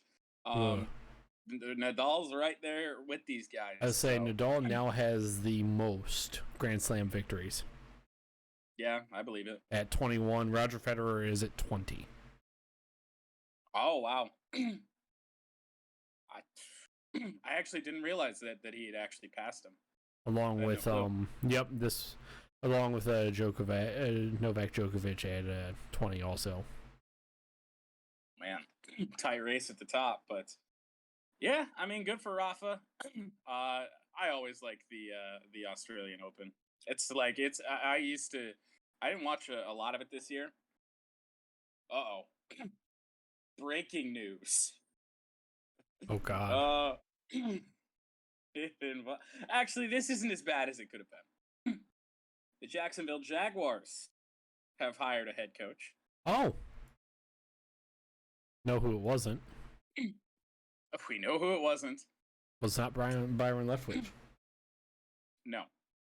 It is Super Bowl champion head coach with the Philadelphia Eagles, the Nick Foles year, Doug Peterson. I can only see this as a thing that might not be good. Yeah, that's not the worst case scenario, I don't think, by any means. No, it is not. I could think of a worst scenario. That's quite. I mean, I think a lot worse. That's very interesting. But if anything else comes out about that, I will let you know. But yeah, good for Rafa. Australian Open, good time. Shall we move on? Shall we? We should. Because I don't have a lot to say about the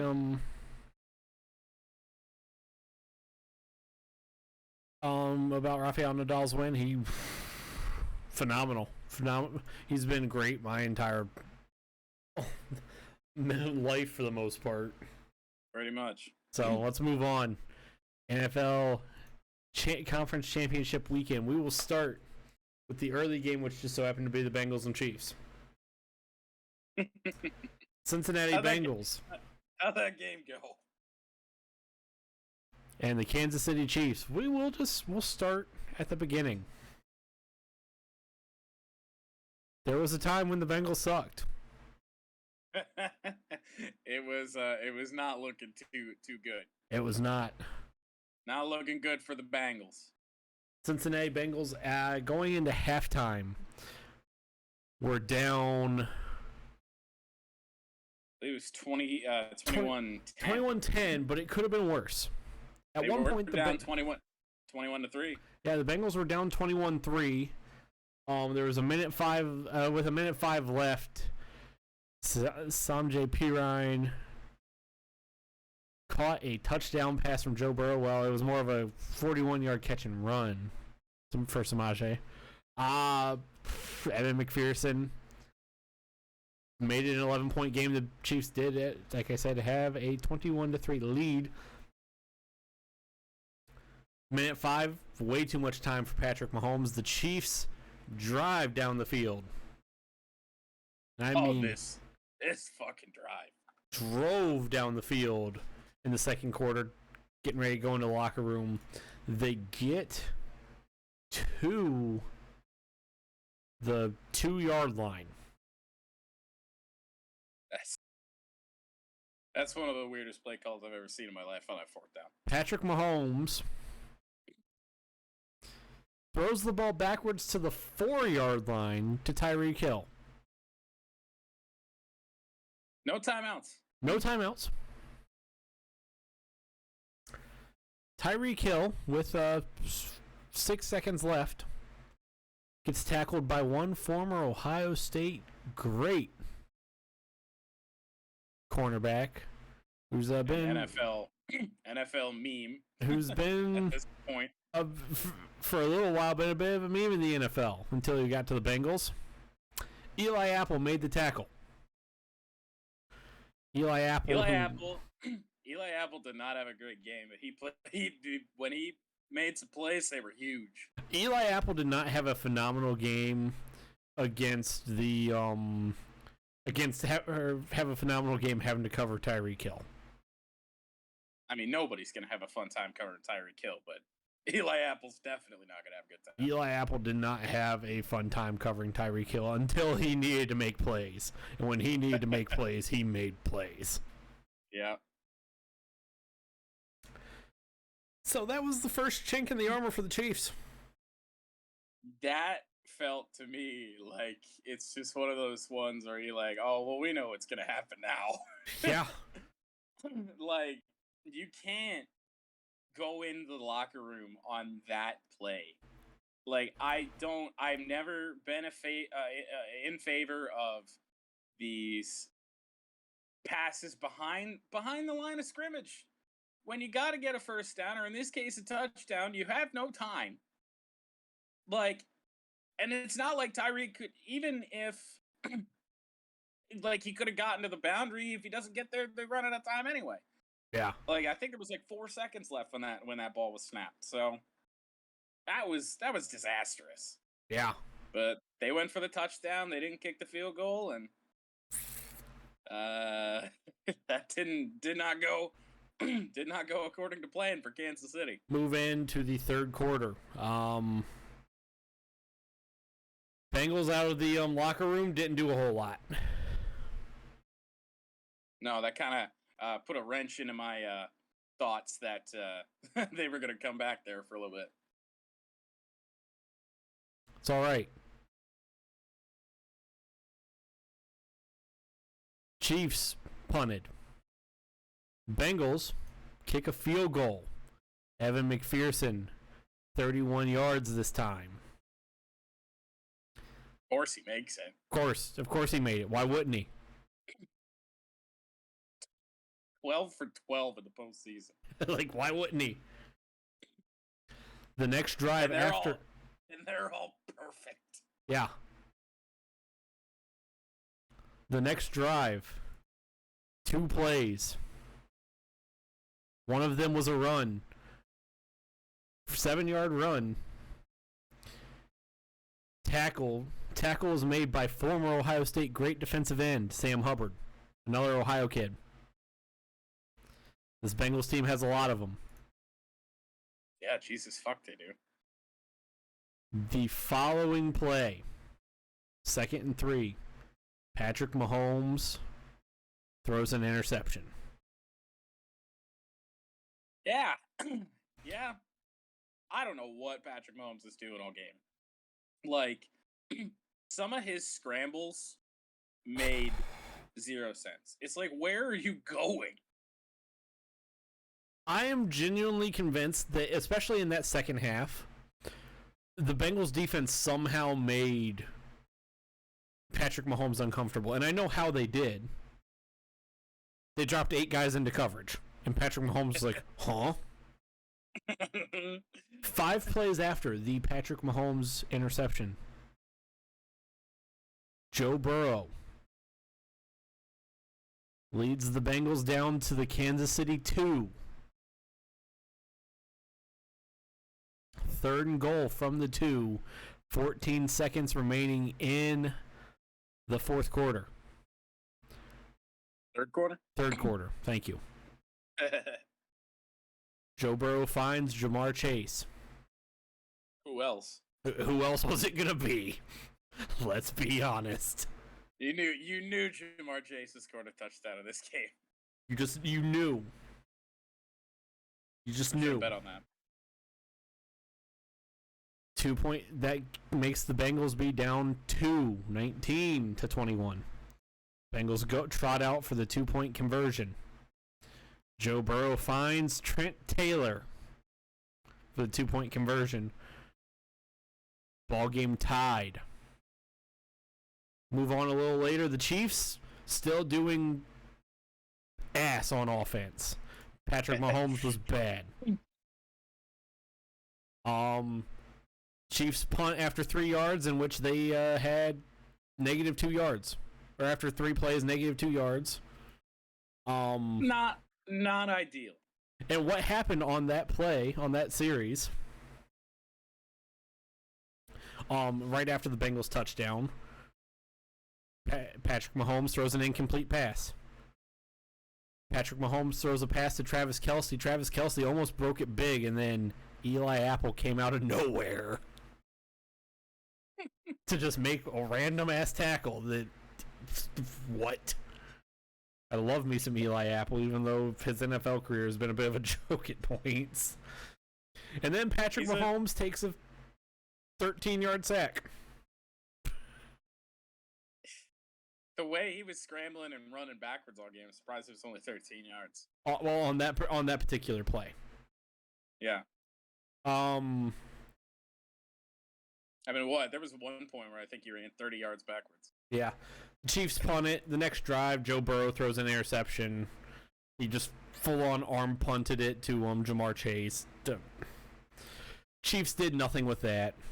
On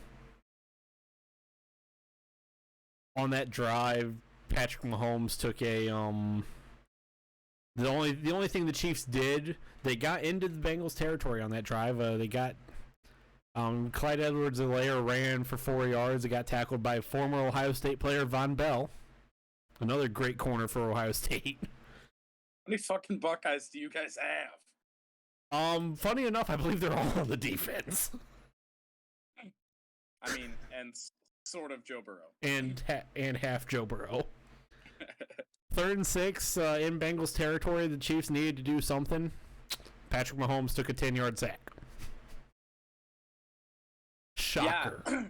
And all of the questions, of course, coming into this game were Cincinnati's offensive line. Yeah. Like, there was the 9-sack game against the Titans. So, yeah. So, obviously there was questions there, but they really were pretty good. Kansas City's, well, it looked like last year's Super Bowl. Yeah. And then after an 11-play, 46-yard drive that took 6 minutes and 23 seconds off the clock, Evan McPherson trots out 52 yards away. Do I even need to tell you what happened? Do I even need to say it?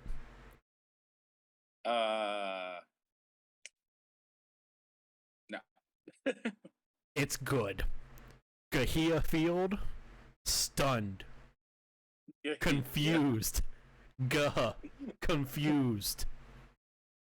Bengals have a 24-21 lead. There's something else I also have to mention about this game, but I'll get to it later. But this was a lot of time left on the clock. 6:04 remaining. Any time, apparently, after what Mahomes did last week was a lot against of the time. Bills. 13 seconds, 2 plays, get him into field goal range, 3 plays. The Chiefs march down the field. They get to the Cincinnati 29. Then the 2-minute warning happens. They then get to the Cincinnati 15. Then they get to the Cincinnati 11. Then you're 3rd and 2 at the Cincinnati 7, a minute 38. Bengals fans, me included, were sitting there. Oh no. The Bengals take a timeout. 3rd and 2, Travis Kelce got the first down, then the Bengals took their timeout. Sam Hubbard made the touchdown-saving tackle, by the way, on Travis Kelce. However, 1st and goal, Cincinnati 5, 1-yard run.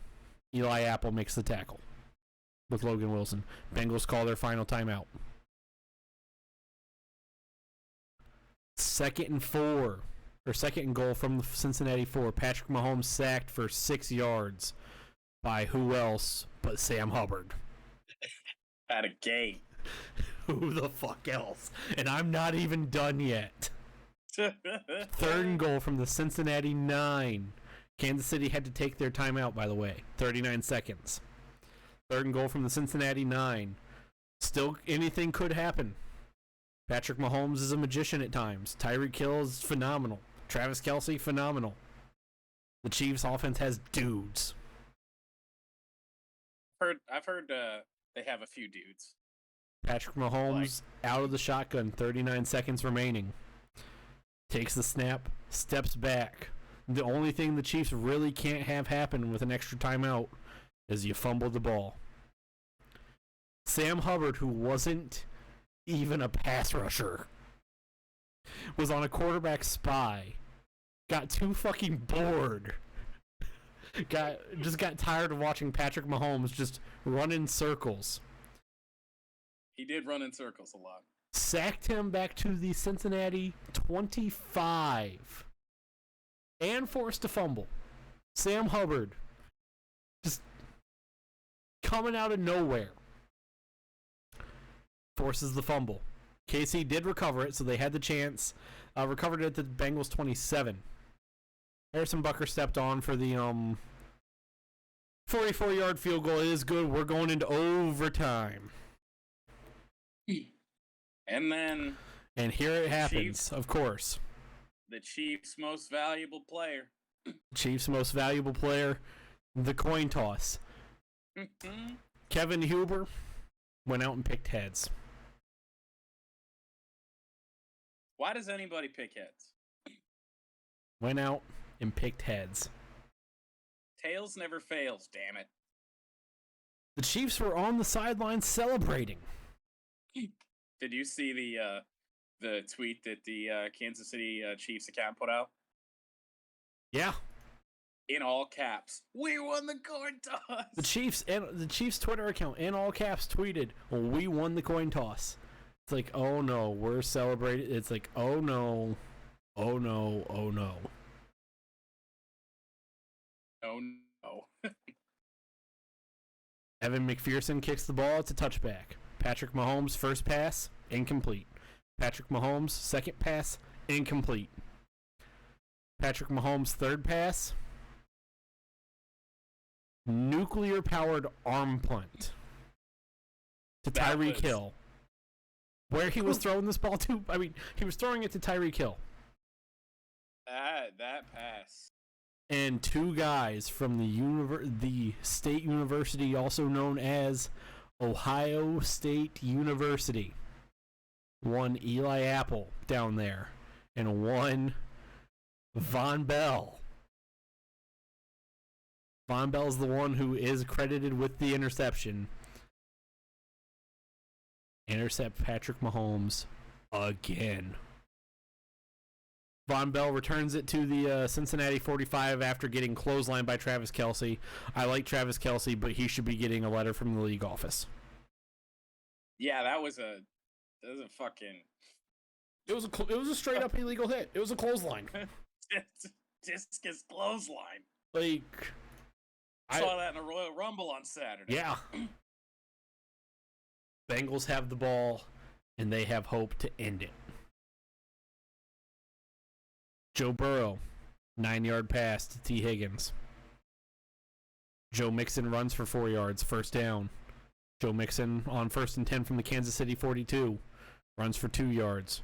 Joe Burrow, second and 8, pass to T. Higgins, 8 yards. We are now well within Evan McPherson range. I'm convinced that anything is Evan McPherson range anymore. Oh God, yeah, it might as well be. Joe I Mixon saw run. Planet. Yeah, as long as he's on the planet, it's probably in range. Yeah, could have kicked the game winner from Cincinnati. Yeah, I'm convinced it probably would have went in. By about 10 or 15 yards. Had someone told me, oh yeah, he kicked the game winner from 100 yards, I'd be like, okay. Wouldn't have questioned it. He can't miss. I would have been like, okay. Joe Mixon runs for 7 yards. We go to 2nd and 3. Little bit of controversy apparently on the 2nd and 3 play, because apparently the Bengals may have had too many men on the line of scrimmage. Couldn't be reviewed. That did seem to be a thing. But did it really matter? Joe Mixon ran for 13 yards, got to the Kansas City 12. Some Kansas City fans are like, well, Joe Mixon, he fumbled the ball. Joe Mixon gave himself up. Yeah, that's not a fumble by any stretch of the imagination. Barstool Sports, anyone who works for Barstool Sports, fuck you guys. You guys are failures. Mm-hmm. And then, well, we skipped two other plays happen, but it doesn't matter. Evan McPherson trots out 31 yards away. that last play before they gave it away to McPherson with Joe Burrow, like he actually ran backwards. Yeah, right. He ran backwards 4 yards. Why didn't you just and then just fell on the ground? Like, why didn't you just like take it, like slide over and take a knee? Like you accomplished the same thing. Why fucking yeet yourself to the dirt? I think he just wanted to like go backwards those 3 yards just to pad Evan McPherson's stats. Evan McPherson, right. Gigantic steel balls for testicles. I don't know how he kicks with them. Trots out onto the field. You would think they'd get in the way. Trots out onto the field, and well, what else happened? What would happen at this point? He wasn't gonna miss it. Nothing good for Kansas City. He wasn't gonna miss it especially from 31 yards away. Fucking money. Evan McPherson. Extra point. Yeah, Evan McPherson, who applied for the trademark of Money Mac this week. I love that guy. Buried it. And Gahia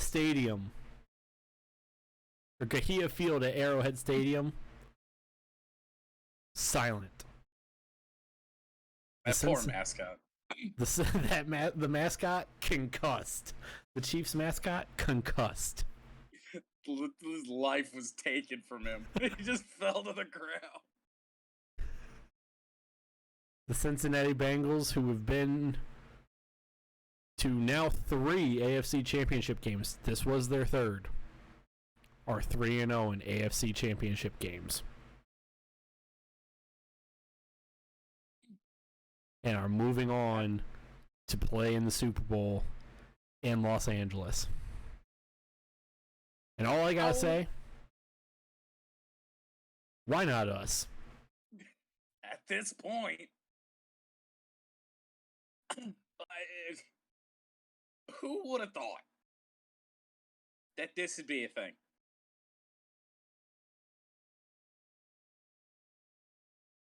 I mean, not you. Definitely not me. I'll admit it. Not me when the season started. I'm fairly certain in our NFL preview, we both had the Bengals at the bottom of the division. Yeah. I believe you said that you thought that their record would be the same as it was a year ago. Yeah. I did. I honestly did. Your Cincinnati Bengals are in the Super Bowl. I cannot thank the Cincinnati Bengals, Joe Burrow and the Cincinnati Bengals, and Evan McPherson, who I just love. I cannot thank them enough for this magical run we've been on. I also cannot thank them enough for the entirety of America for making sure Jackson Mahomes will not be on TikTok during the Super Bowl. That's where I was going. I'm sure he will be on TikTok during the Super Bowl, but he won't be in attendance. He probably will, just to spite everybody. He'll be TikToking from the fucking Pro Bowl this weekend. Oh, no. He will, too. You know it. Oh, yeah. Other than that, I don't have much to say. Like, I mean, I love it. I think you summed up this game fairly well. I summed up basically the entire second half. Yeah. There's one thing that happened during this game that I do have to mention. And that was the Chiefs fan in the stands eating a steak with his bare hands. Because the staff gave him a spoon. Concessions gave this man a spoon to eat a steak. Only at Gahia Field. Yeah. Oh no! What the? I mean, and then the chick that's with him just double fisted beers next to him. You should have there were two things that you should have just saw him and yep, the Bengals are gonna win this game. A, how Joe Burrow just showed up. As soon as you saw that picture of Joe Burrow, or Joe Burr, as he's now being known as, in that coat with that chain, you knew the Bengals were winning. And then you see that guy eating a steak with his bare hands because he was giving him a spoon, and you're like, well, things ain't looking good for the Chiefs. That's one of my favorite pictures on the internet. It's unbelievable. It's hilarious. Actually, I mean, it wasn't terribly cold, but it definitely wasn't warm. And the motherfucker I'm sure he probably didn't mind. It warmed his hands up a little bit. Yeah. By the way, what did they serve that steak on? A piece of paper? I think so. And that steak looked well done too, so. Oh, that steak looked disgusting. It looked so bad. Oh my. That thing looked like a piece of charcoal. Right. As a former well done steak guy, no longer. I have learned from my mistakes. That didn't look appetizing even to me. That shit looked terrible. Oh man. Yeah, I mean, we got Chiefs fans eating steaks with their bare hands with the spoon in clear view. The chick double fisting the beers. There was one guy in the background that was looking absolutely wild. Had the pit vipers rocking. Yeah, I saw that picture, guy. That picture's one of my favorite on the internet. And then shout out to this reporter probably could have made stupid people say stupid things. Shout out to the reporter who asked Joe Burrow if the diamonds on his chain were real diamonds or not. What was his response? Something like, I make too much money to have fake diamonds. I make too much money for these to be fake. Oh god, I love this team. I gotta find, where is it? There it is. The post from KMBC, which is a Kansas City news station. Yeah. That said, against all odds, we were never supposed to be here. We were never meant to make it this far. but against all odds, we did. What a season. Thank you for an incredible ride. We will always be #Chiefs Kingdom. And then the image says, we were never supposed to be here. They counted us out. They put us down. But this team battled back. We did it once. We'll do it again. Thank you for an incredible ride this year. You guys were the Super Bowl favorite. They've been the Super Bowl favorite all year. Yeah, I think like at the start of the season, I think them and Tampa might have been slightly ahead.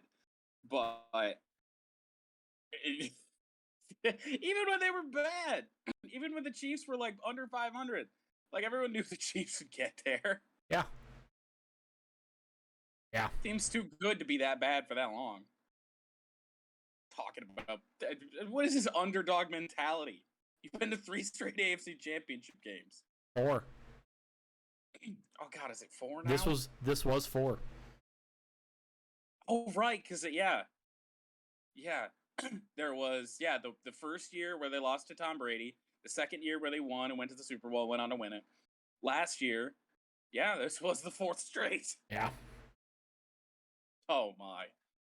Please give me Josh Allen in the AFC title game next year. That's something that I want to see. Give me more Joe Burrow. Hey, I would not complain. Give me more.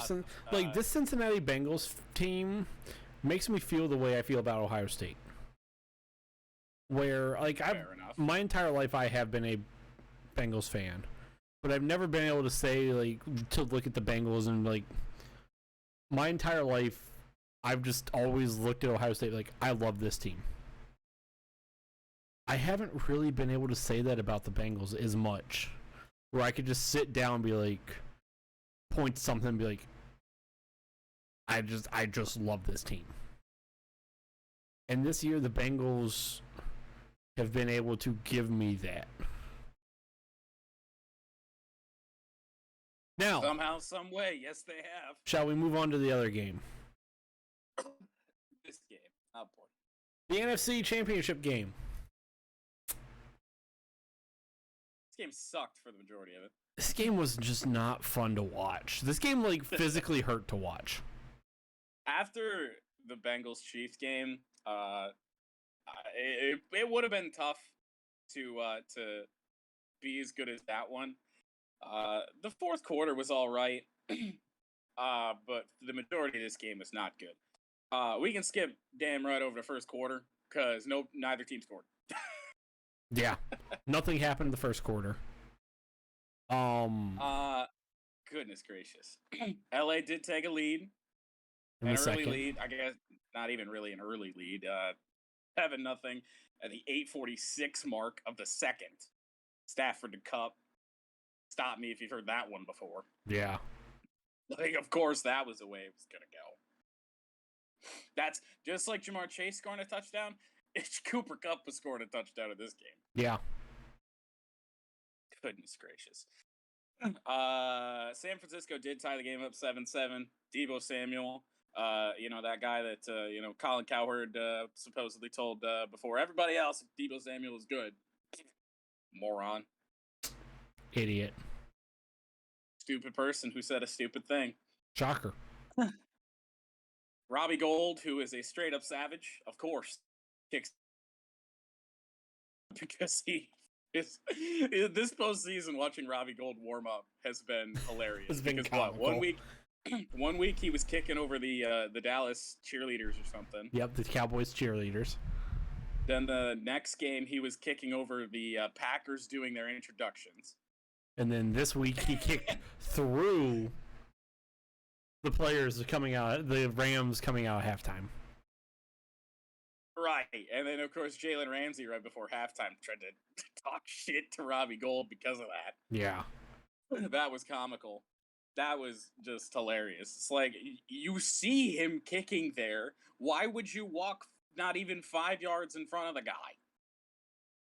Yeah. I don't know who the player was that almost got doinked in the head.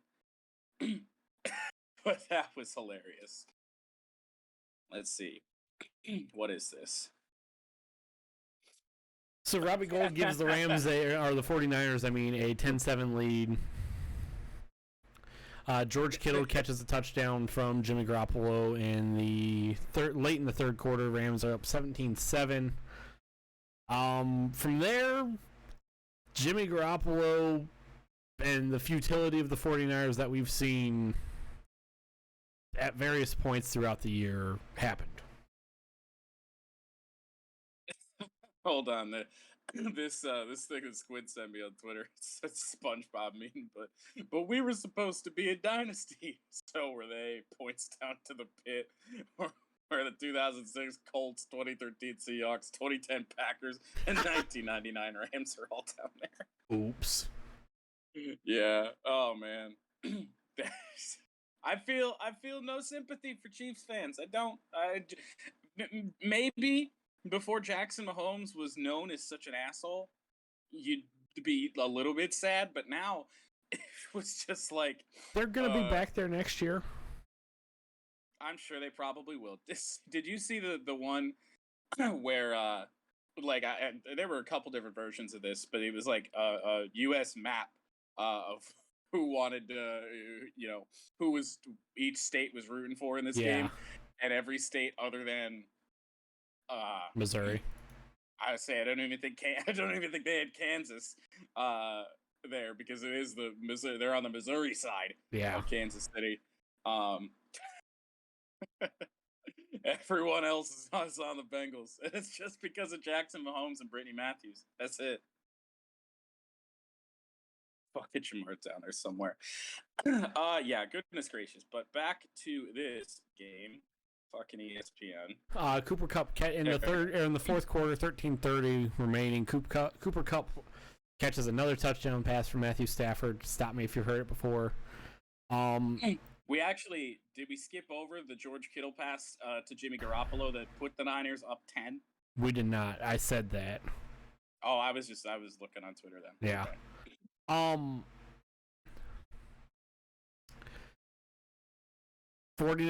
Rams are down 3. So I said at the start of the fourth quarter, I'm like, Matthew Stafford down 10, fourth quarter. We know what's happening. Like, Lions fans knew what was gonna happen. Like, there was no chance, especially against like San Francisco and Jimmy G. It was one of the worst throws I've ever seen, but we'll get to that play. You know which one I'm talking about. I don't even like. Matt Gay kicks 2 more field goals. The Rams win 20-17. Like. Yeah, I mean, there's not really much else to say, but that interception. The final interception by Jimmy Garoppolo was one of the worst throws I've ever seen.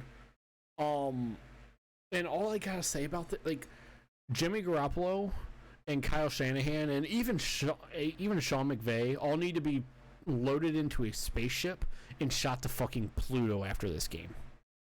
Well, and the Rams have been winning in spite of McVay pretty much all postseason. Like, he has not helped this team out whatsoever with some of the decision making, but this game was especially terrible.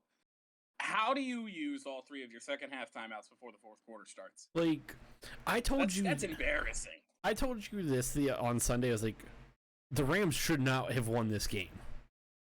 They won this game solely despite. I'm genuinely confused I'm genuinely convinced that the Rams won this game just to spite Sean McVay. McVay wanted to go on an early vacation, hop on a fucking plane, and go to Bora Bora. Right. And instead now he has to stay home because the Super Bowl's in LA. Yeah, now he has to stay home an extra 2 weeks. Which means it's a Bengals home game for the Super Bowl, but right.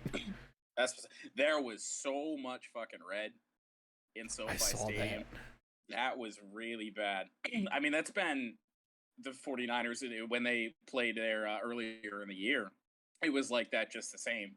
I mean, the Rams have had that problem really all season, but it's especially evident when they play San Francisco. Yeah, because those Niner fans travel.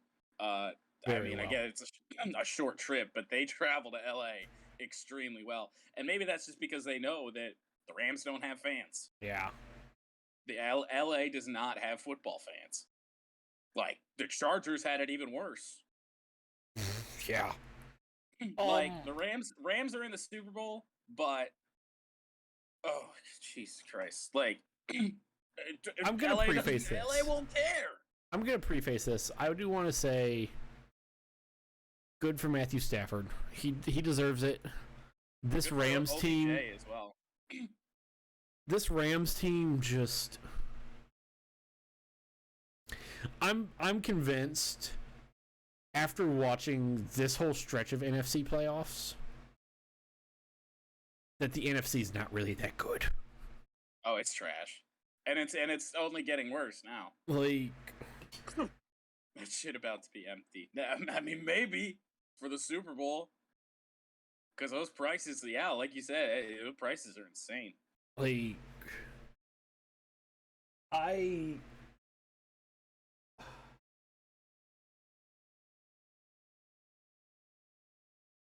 again, good for Matthew Stafford, but I just find it so hard, like, watching this game where I'm just, like, this is one of those games where I look at, like, neither of these teams should be in the Super Bowl. Yeah, it's bad time. Like, that should make you feel good, though, heading into the Super Bowl. Yes and no, because the Rams have potential to be a good team. They just don't know how to play to that potential. Right. They're oddly inconsistent. And for as much talent as they have. Yeah. The San Francisco 49ers, this entire run the 49ers have had, because remember, the 49ers at the beginning of the season, because the 49ers lost to the Packers, Seahawks, Cardinals, Colts, and they barely beat the Eagles.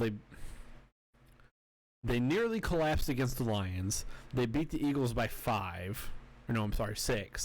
And then they did collapse against the Lions in the first half. Lions led at halftime in that game. Yeah. They had to come back against us. Collapsed again, and then had a big lead, and then only beat them by 7 or 8. Yeah. Collapsed, barely beat the Eagles, lost against the Packers, Seahawks, Cardinals, and Colts, and everyone thought that the 49ers were dead.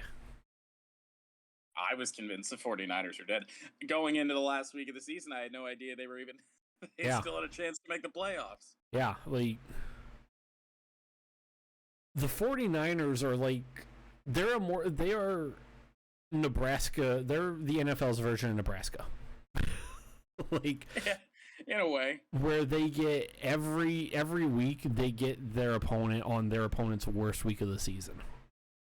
Yeah, no kidding. And the only difference between San Francisco and Nebraska is like up until this past weekend they've been able to capitalize.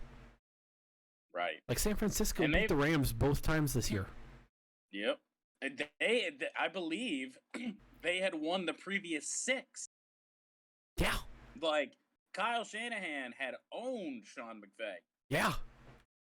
And I hope the Super Bowl's good. That, as a neutral fan, like, obviously I'm glad the Bengals are in it. I just hope the game's good. I don't have much of... You're not a neutral fan in this scenario? No, I'm not. I hope the game is good. I'm sort of a neutral fan, I guess. Do we have anything else to say, or we want to move on to Championship of the Week and then get out of here? We can. We're picking the Pro Bowl, damn it! No, we're not. We're not doing that. Okay. We're not picking the Pro Bowl. If there was a spread, I would consider it, but there's not. So yeah. All I'm gonna say is Joe Burrow said, "Wait, I'm not allowed to go to the Pro Bowl." I guess nobody on my team is going to the Pro Bowl now. Right. Yeah, the fact that Joe Burrow didn't make the Pro Bowl is just insane. Yeah. Like, come on. Championship. I'll take this first because I would assume both of ours tie into this game, and mine is Matthew Stafford, man. Been in the league a long time. Finally got there. Did what Detroit didn't really allow him to do, and you just see now. I mean, I know the Rams are incredibly more talented, but see what having a good team around you and having a team that's built correctly does for you. So I'll keep it short and sweet with that. Good for Matthew Stafford. Odell Beckham Jr. as well. So I have 2 prepared. I have one just because it's 1000% a cop out. I had up until yesterday, my champ was going to be the Cincinnati Bengals again. But then like the third week in a row. But my champ and chump are actually going to really tie in together. And once you hear my champ, you might understand my chump. Okay. My champ of this week is someone who I have said at points is a chump. Uh-oh. And not even just necessarily this singular individual, but something as a whole. And that is Ohio State Athletic Director and Ohio State Athletic Program, more so tied to football, Gene Smith. And the reason why I have Gene Smith as my champ of the week is you look at and Ohio State in relation to football. You look at everything that's gone on with Michigan the past 30 days with Harbaugh watch. And it has been the complete opposite at Ohio State with Ryan Day.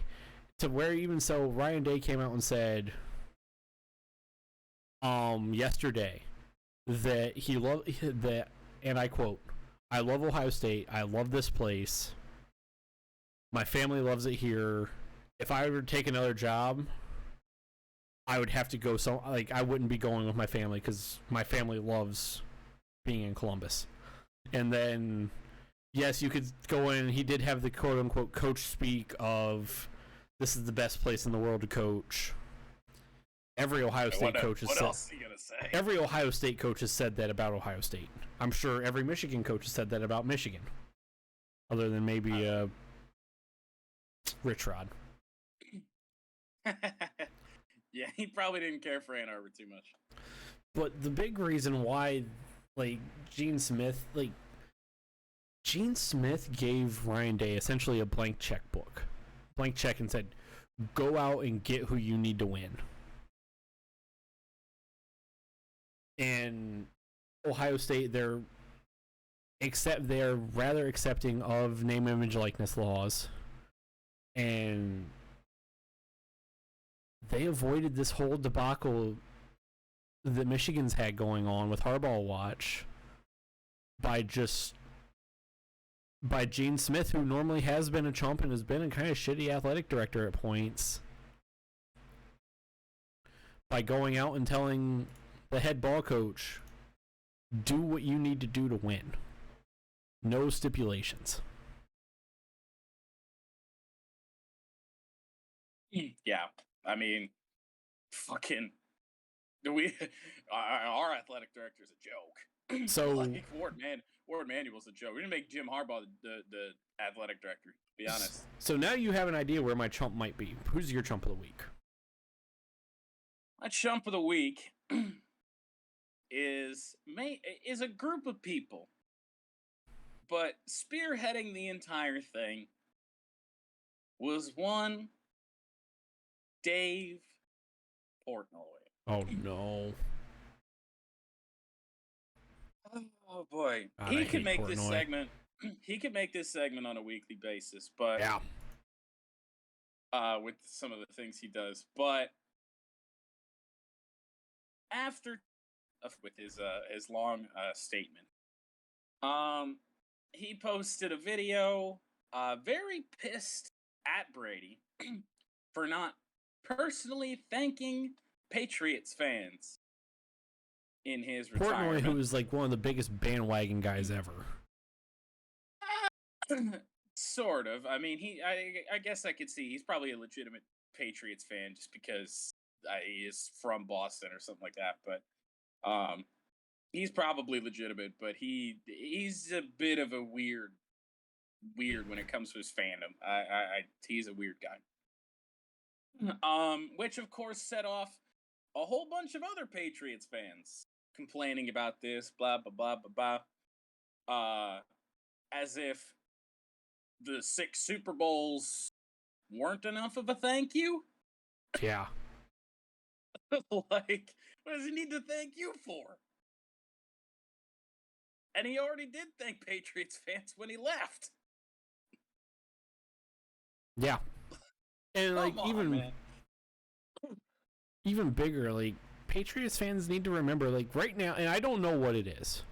Like there's something going on that with either Brady and Belichick or Brady and the organization somewhere where Brady and Belichick for sure. Yeah. That him and Robert Kraft were always seemingly on the same page. I mean, you look back to the Jimmy Garoppolo thing. Like, Belichick wanted to keep Jimmy G and force Tom out the door, and that didn't happen. Tom got his way. Yeah. And Jimmy G's a 49er for the next few weeks. Yeah, until free agency hits. Oh, not even. Because his contract's not up. He's going to get traded. Oh. He knows that. So, that's your chump. You have anything to add to your chump of the week? No, I mean, I guess a little, like, it's just, like, come on. Just be better. Like, the guy gave you, like, a great 20-year run. Like, 18 meaningful years, but, like, a 20-year run. Like, what does he need to thank you for? Right.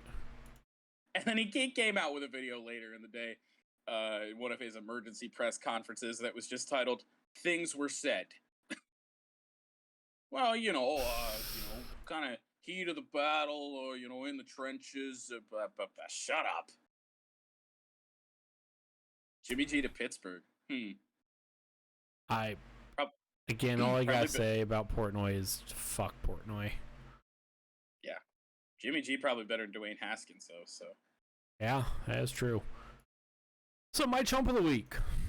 Let's turn it around. Okay. Ties in with my champ, kind of. Uh-oh. My chump of the week, and I said it more or less, I alluded to it at the top of the show with the Harbaugh news. Oh. Ward Manuel and the Michigan Board of Regents. I agree with this chump, by the way. The fact that I figured you would. The fact that you let Harbaugh watch go on for almost 2 full months. Right, like a month and a half. It was like this. The rumors started in December. Like not too long after after they won the Big Ten championship. Yeah. Almost 2 months that you let this go on when you have a guy in Jim Harbaugh who is a proven good coach. He's the best coach they've had since Lloyd Carr. I mean, obviously, they've only had 2 other coaches before him. Rich Rod and Brady Hoke. It's not much of not a great time there. You're in a spot right now where Jim, obviously, like, if this goes on for a full almost 2 months, and Jim had 2 interviews, and one, by all reports, on Saturday, the first one, which was a Zoom call, Jim Harbaugh was like all in on, yes, I'm going to Minnesota. By reports from Minnesota reporters. Yeah. And then something happened where he changed his mind. I don't know if maybe somewhere in the Michigan athletic program something changed. I don't know. Yeah, I mean, because our Board of Regents and Ward Manual, or Michigan Board of Regents specifically, and the former president have been very against the NIL and very against utilizing the transfer portal, and it all has to do with keeping their acceptance rate and the standards to be at the University of Michigan where they are right now, which is their acceptance rate is incredibly low. Yes. Which I find comical because the University of Michigan has gotten caught paying players in the past. It did in the 90s. Right. Like, when it was very illegal to do so. Like, and I don't know, maybe the board, like, the president and the Board of Regents has changed since then, possibly. It's hard to say. Yeah, well, yeah, they get elected. So Yeah, but when you've already like 100, that's on. Like I don't know, you might have even voted for a Michigan region at one point. it's You possible. Probably. You probably did. You'd probably just let that leave that spot on the ballot blank.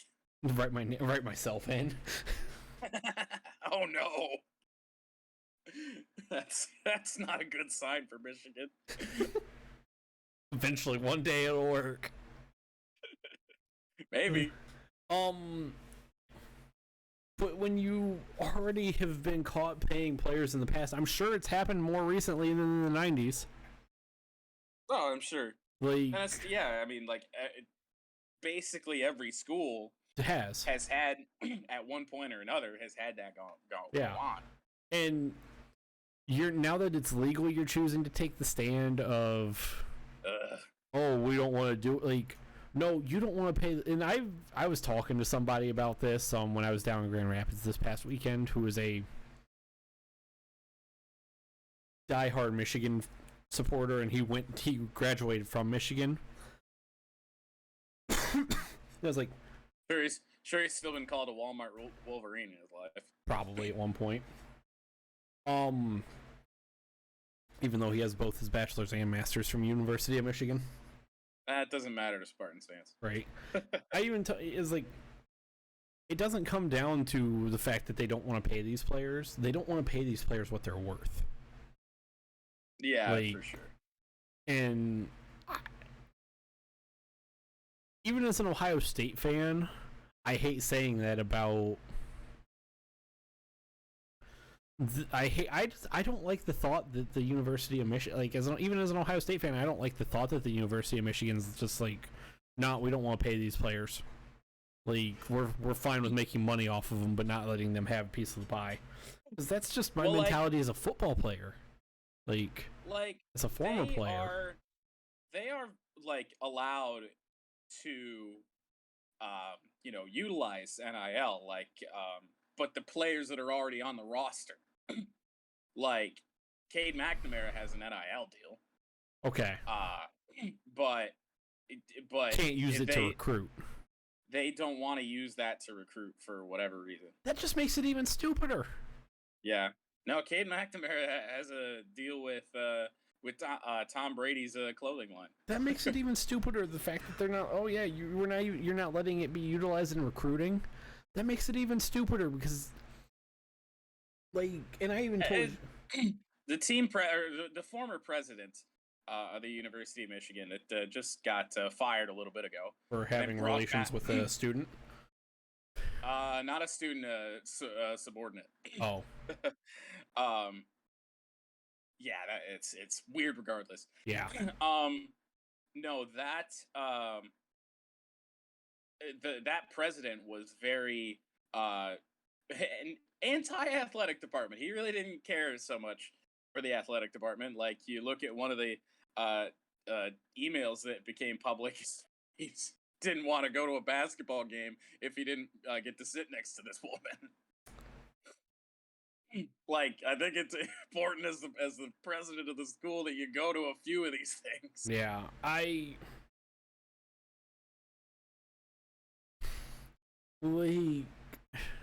again, it goes back to like what I said earlier in the news. Like, at this point, like especially coming off his best season, the Michigan Board of Regents should be like, okay, unless you're content with being like fucking Northwestern, Maryland. We'll still be able to recruit better than those guys, just because they're them. But you can't. The way that college football's moving towards right now is you really can't be on that elite level unless you embrace this stuff, because there's going to be teams, and there are teams that utilize it, and Ohio State's going to be. Come on. Right. Led by Cardale Jones, of all people. You mean Jardale Cones? Yeah.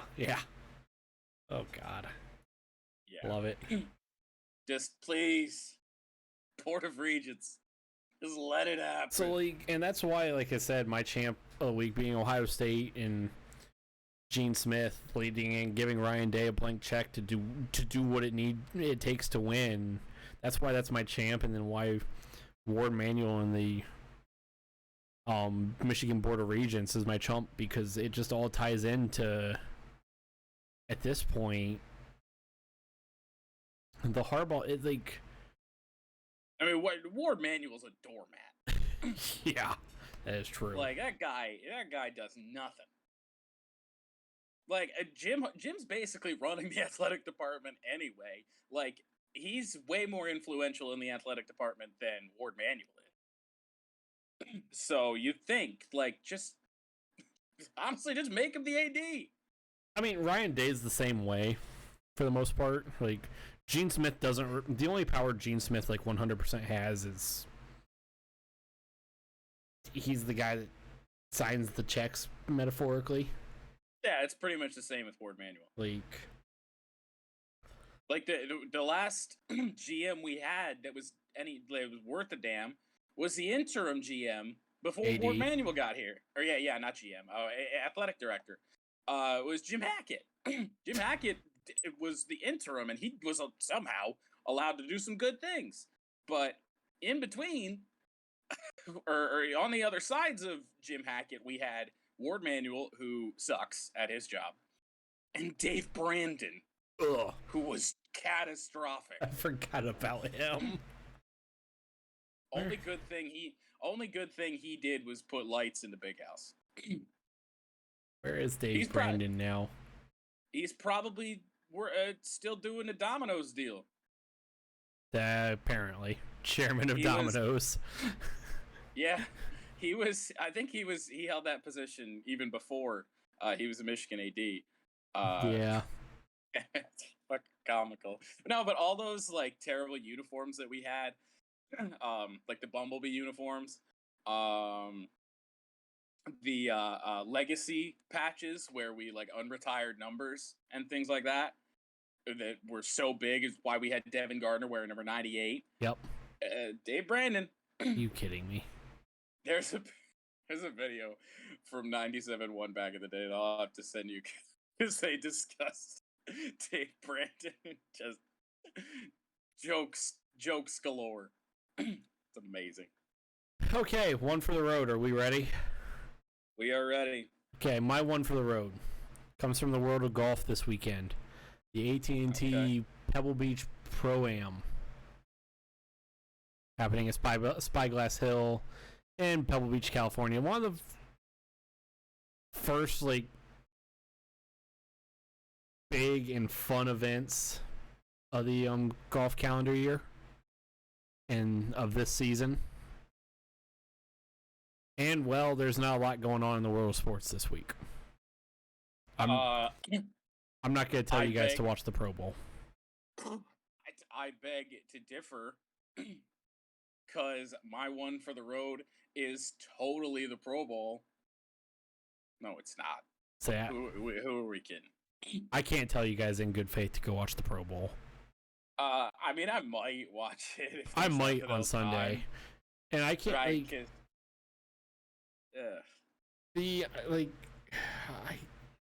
same thing with the NHL All-Star Game. I don't know if I can even in good faith conscience say, oh yeah, go watch the NHL All-Star Game. That is far better. It is far better than the Pro Bowl. So my one for the road, Pebble Beach, AT&T Pro-Am at Pebble Beach.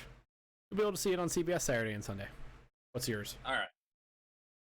I'm curious. It is not the Pro Bowl, but it does take place inside a football stadium, and that stadium is the Los Angeles Memorial Coliseum. Yeah, that's happening this weekend. Sunday at 6 p.m. Eastern Time on FS1. The Busch Light Clash at the Coliseum, the unofficial start to the NASCAR season and the debut of the next-gen car on a quarter-mile oval, temporary oval constructed inside of the LA Coliseum. There are a lot of people that are writing this off that it's going to be absolutely terrible, right off the bat, just because they're like, oh, NASCAR's up to their old gimmicky tricks. And there's some truth to that. But this is gonna be. There's people that say like, "Oh, well, this is gonna be terrible. It's gonna be a wreck fest." Move it back to Daytona. Okay, the Clash at Daytona was always a wreck fest. Like we're tearing up these cars anyway. Yeah. I mean, I would say the damage that you're gonna, get at a short track here, where the speeds aren't gonna be all that high, is gonna be way less than a big crash at 190 miles an hour. Like you might get some body damage, a little bit of damage, but the cars aren't destroyed. You can easily fix them. I'm excited for this. I hope it goes well. I think it's going to be better than a lot of people think that it's going to be. But these fans all want short track racing, and then as soon as they give them a quarter-mile short track, it's not the short track racing we want. Yeah, right. NASCAR fans are the fucking worst. But yeah, no, it's going to be. I mean, we could have some classic NASCAR short track. I guess it's Sunday, and I was going to say Saturday night. Tempers flaring. We might get some fights and all that. Because this isn't for points, it's all for money.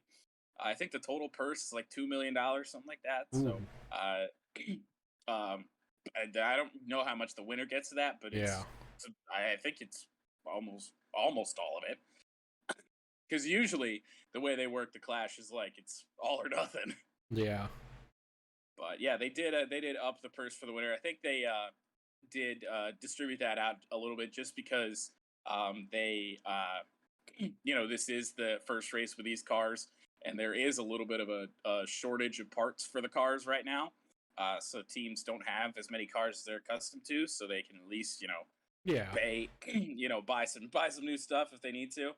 And the interesting thing is so this is going to be run in a couple heats and then have a main event because this track is way too small for the amount of cars that are in this Clash. Because usually it is just, I believe, pole winners and race winners from the year prior, or someone who had won the Clash before. No, this year it is every chartered team. So there's 35 chartered teams. Every chartered team is required to participate in this race. So there's 35 cars. Imagine if we had 35 cars crammed on a quarter-mile oval. Oof. That'd be disastrous. Yeah. But they'll split that field up, and we'll have a couple heat races before a main event. I think half the field from each of the heats get in there. I think it's going to be a good time. Yeah. I mean, I'll watch it.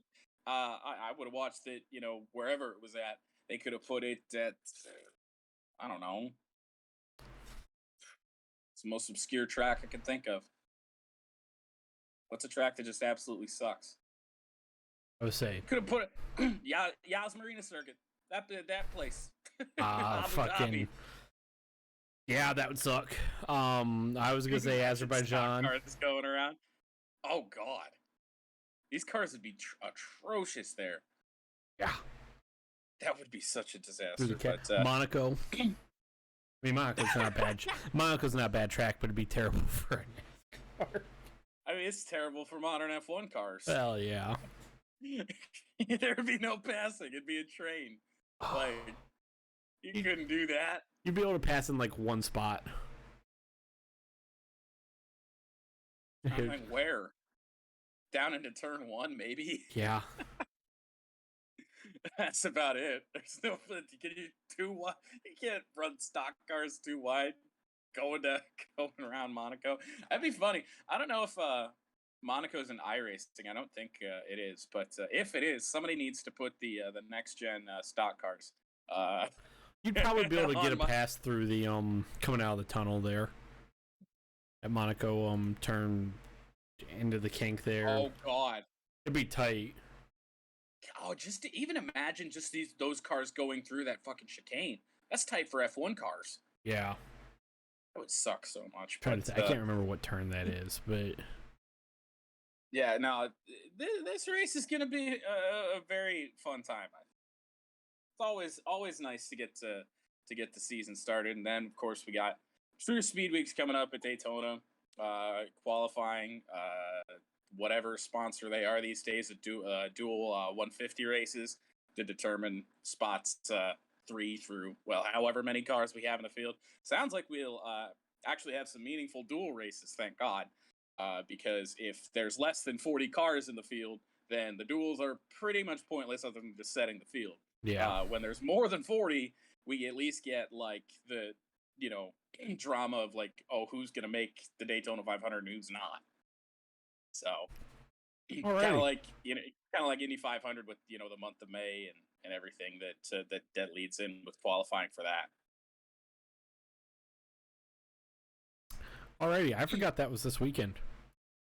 That might be something, indeed. That might be something I'll check out this week on Sunday night because I don't want to watch the Pro Bowl. Is the Pro Bowl at Sunday night too? Sunday afternoon.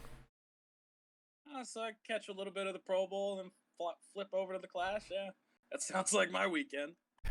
Alrighty, so that is the show. That ended up running a bit longer just because sometimes when we get these really on paper short shows, we have some more time to rant. Yeah, and I mean, we had some news stories this week, with Harbaugh and the greatest quarterback of all time retiring. Like, so there was a lot to unpack. Next week's probably gonna be really dead. Yeah, I mean, we're not gonna do a Pro Bowl recap. No, unless we have like a lot of news, we might have to find something to do next week. Yeah, we'll figure something out. Maybe throw. If we do it quickly enough, we could actually just throw like a backdoor cover style thing. What are we talking about? We could do a Super Bowl preview. Duh. Oh yeah, that's next week. Yeah. Yeah, that is true. Yeah, we'll definitely do that. I mean, I still don't think that'll take very long. But, no. Yeah. So other than that, that's a good plan. Yeah. Other than that, that is the show. Want to thank everybody for making us part of your Thursday night, wherever you may be watching, however you may be watching and or listening. Any final thoughts for the day, Jordan? Well, the piece of cardboard sitting next to me, the greatest of all time, Tom Brady, got retired by Matthew Stafford. Oh boy. Let's get the fucks out of the way. Fuck Dan Snyder. The owner of the Washington Commies. Yep, fuck Dan Snyder. Commanders. Honestly, I thought if we're gonna go insurance companies, I think one that would have made a little bit more sense is the General. Yes. Like that one would have been more fitting. Oh my god, yeah, it would have. That would have been good. Fuck Dan Snyder. Apparently fuck Ward Manuel because that man's useless. But and fuck Fred Warner. Only time I think that'll get in there, but the cheap shot to the head of Matthew Stafford. I'll say I'm normally a Fred Warner fan. Like I like him. I love it. But yeah, love Fred Warner. He's a great linebacker. I hated that hit on Stafford. Yeah, fuck John Gruden. Oh yeah.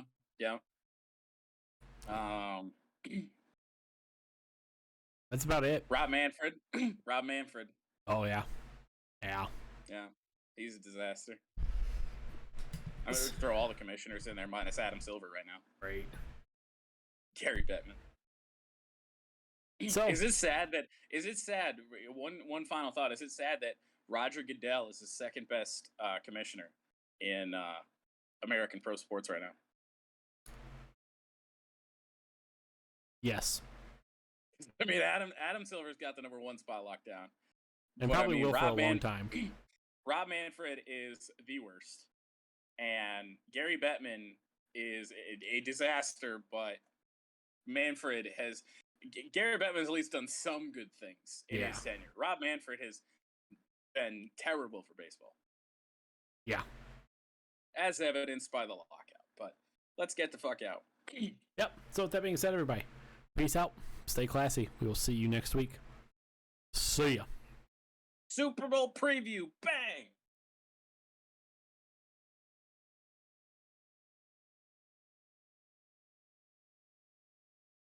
I forgot we were going to do that.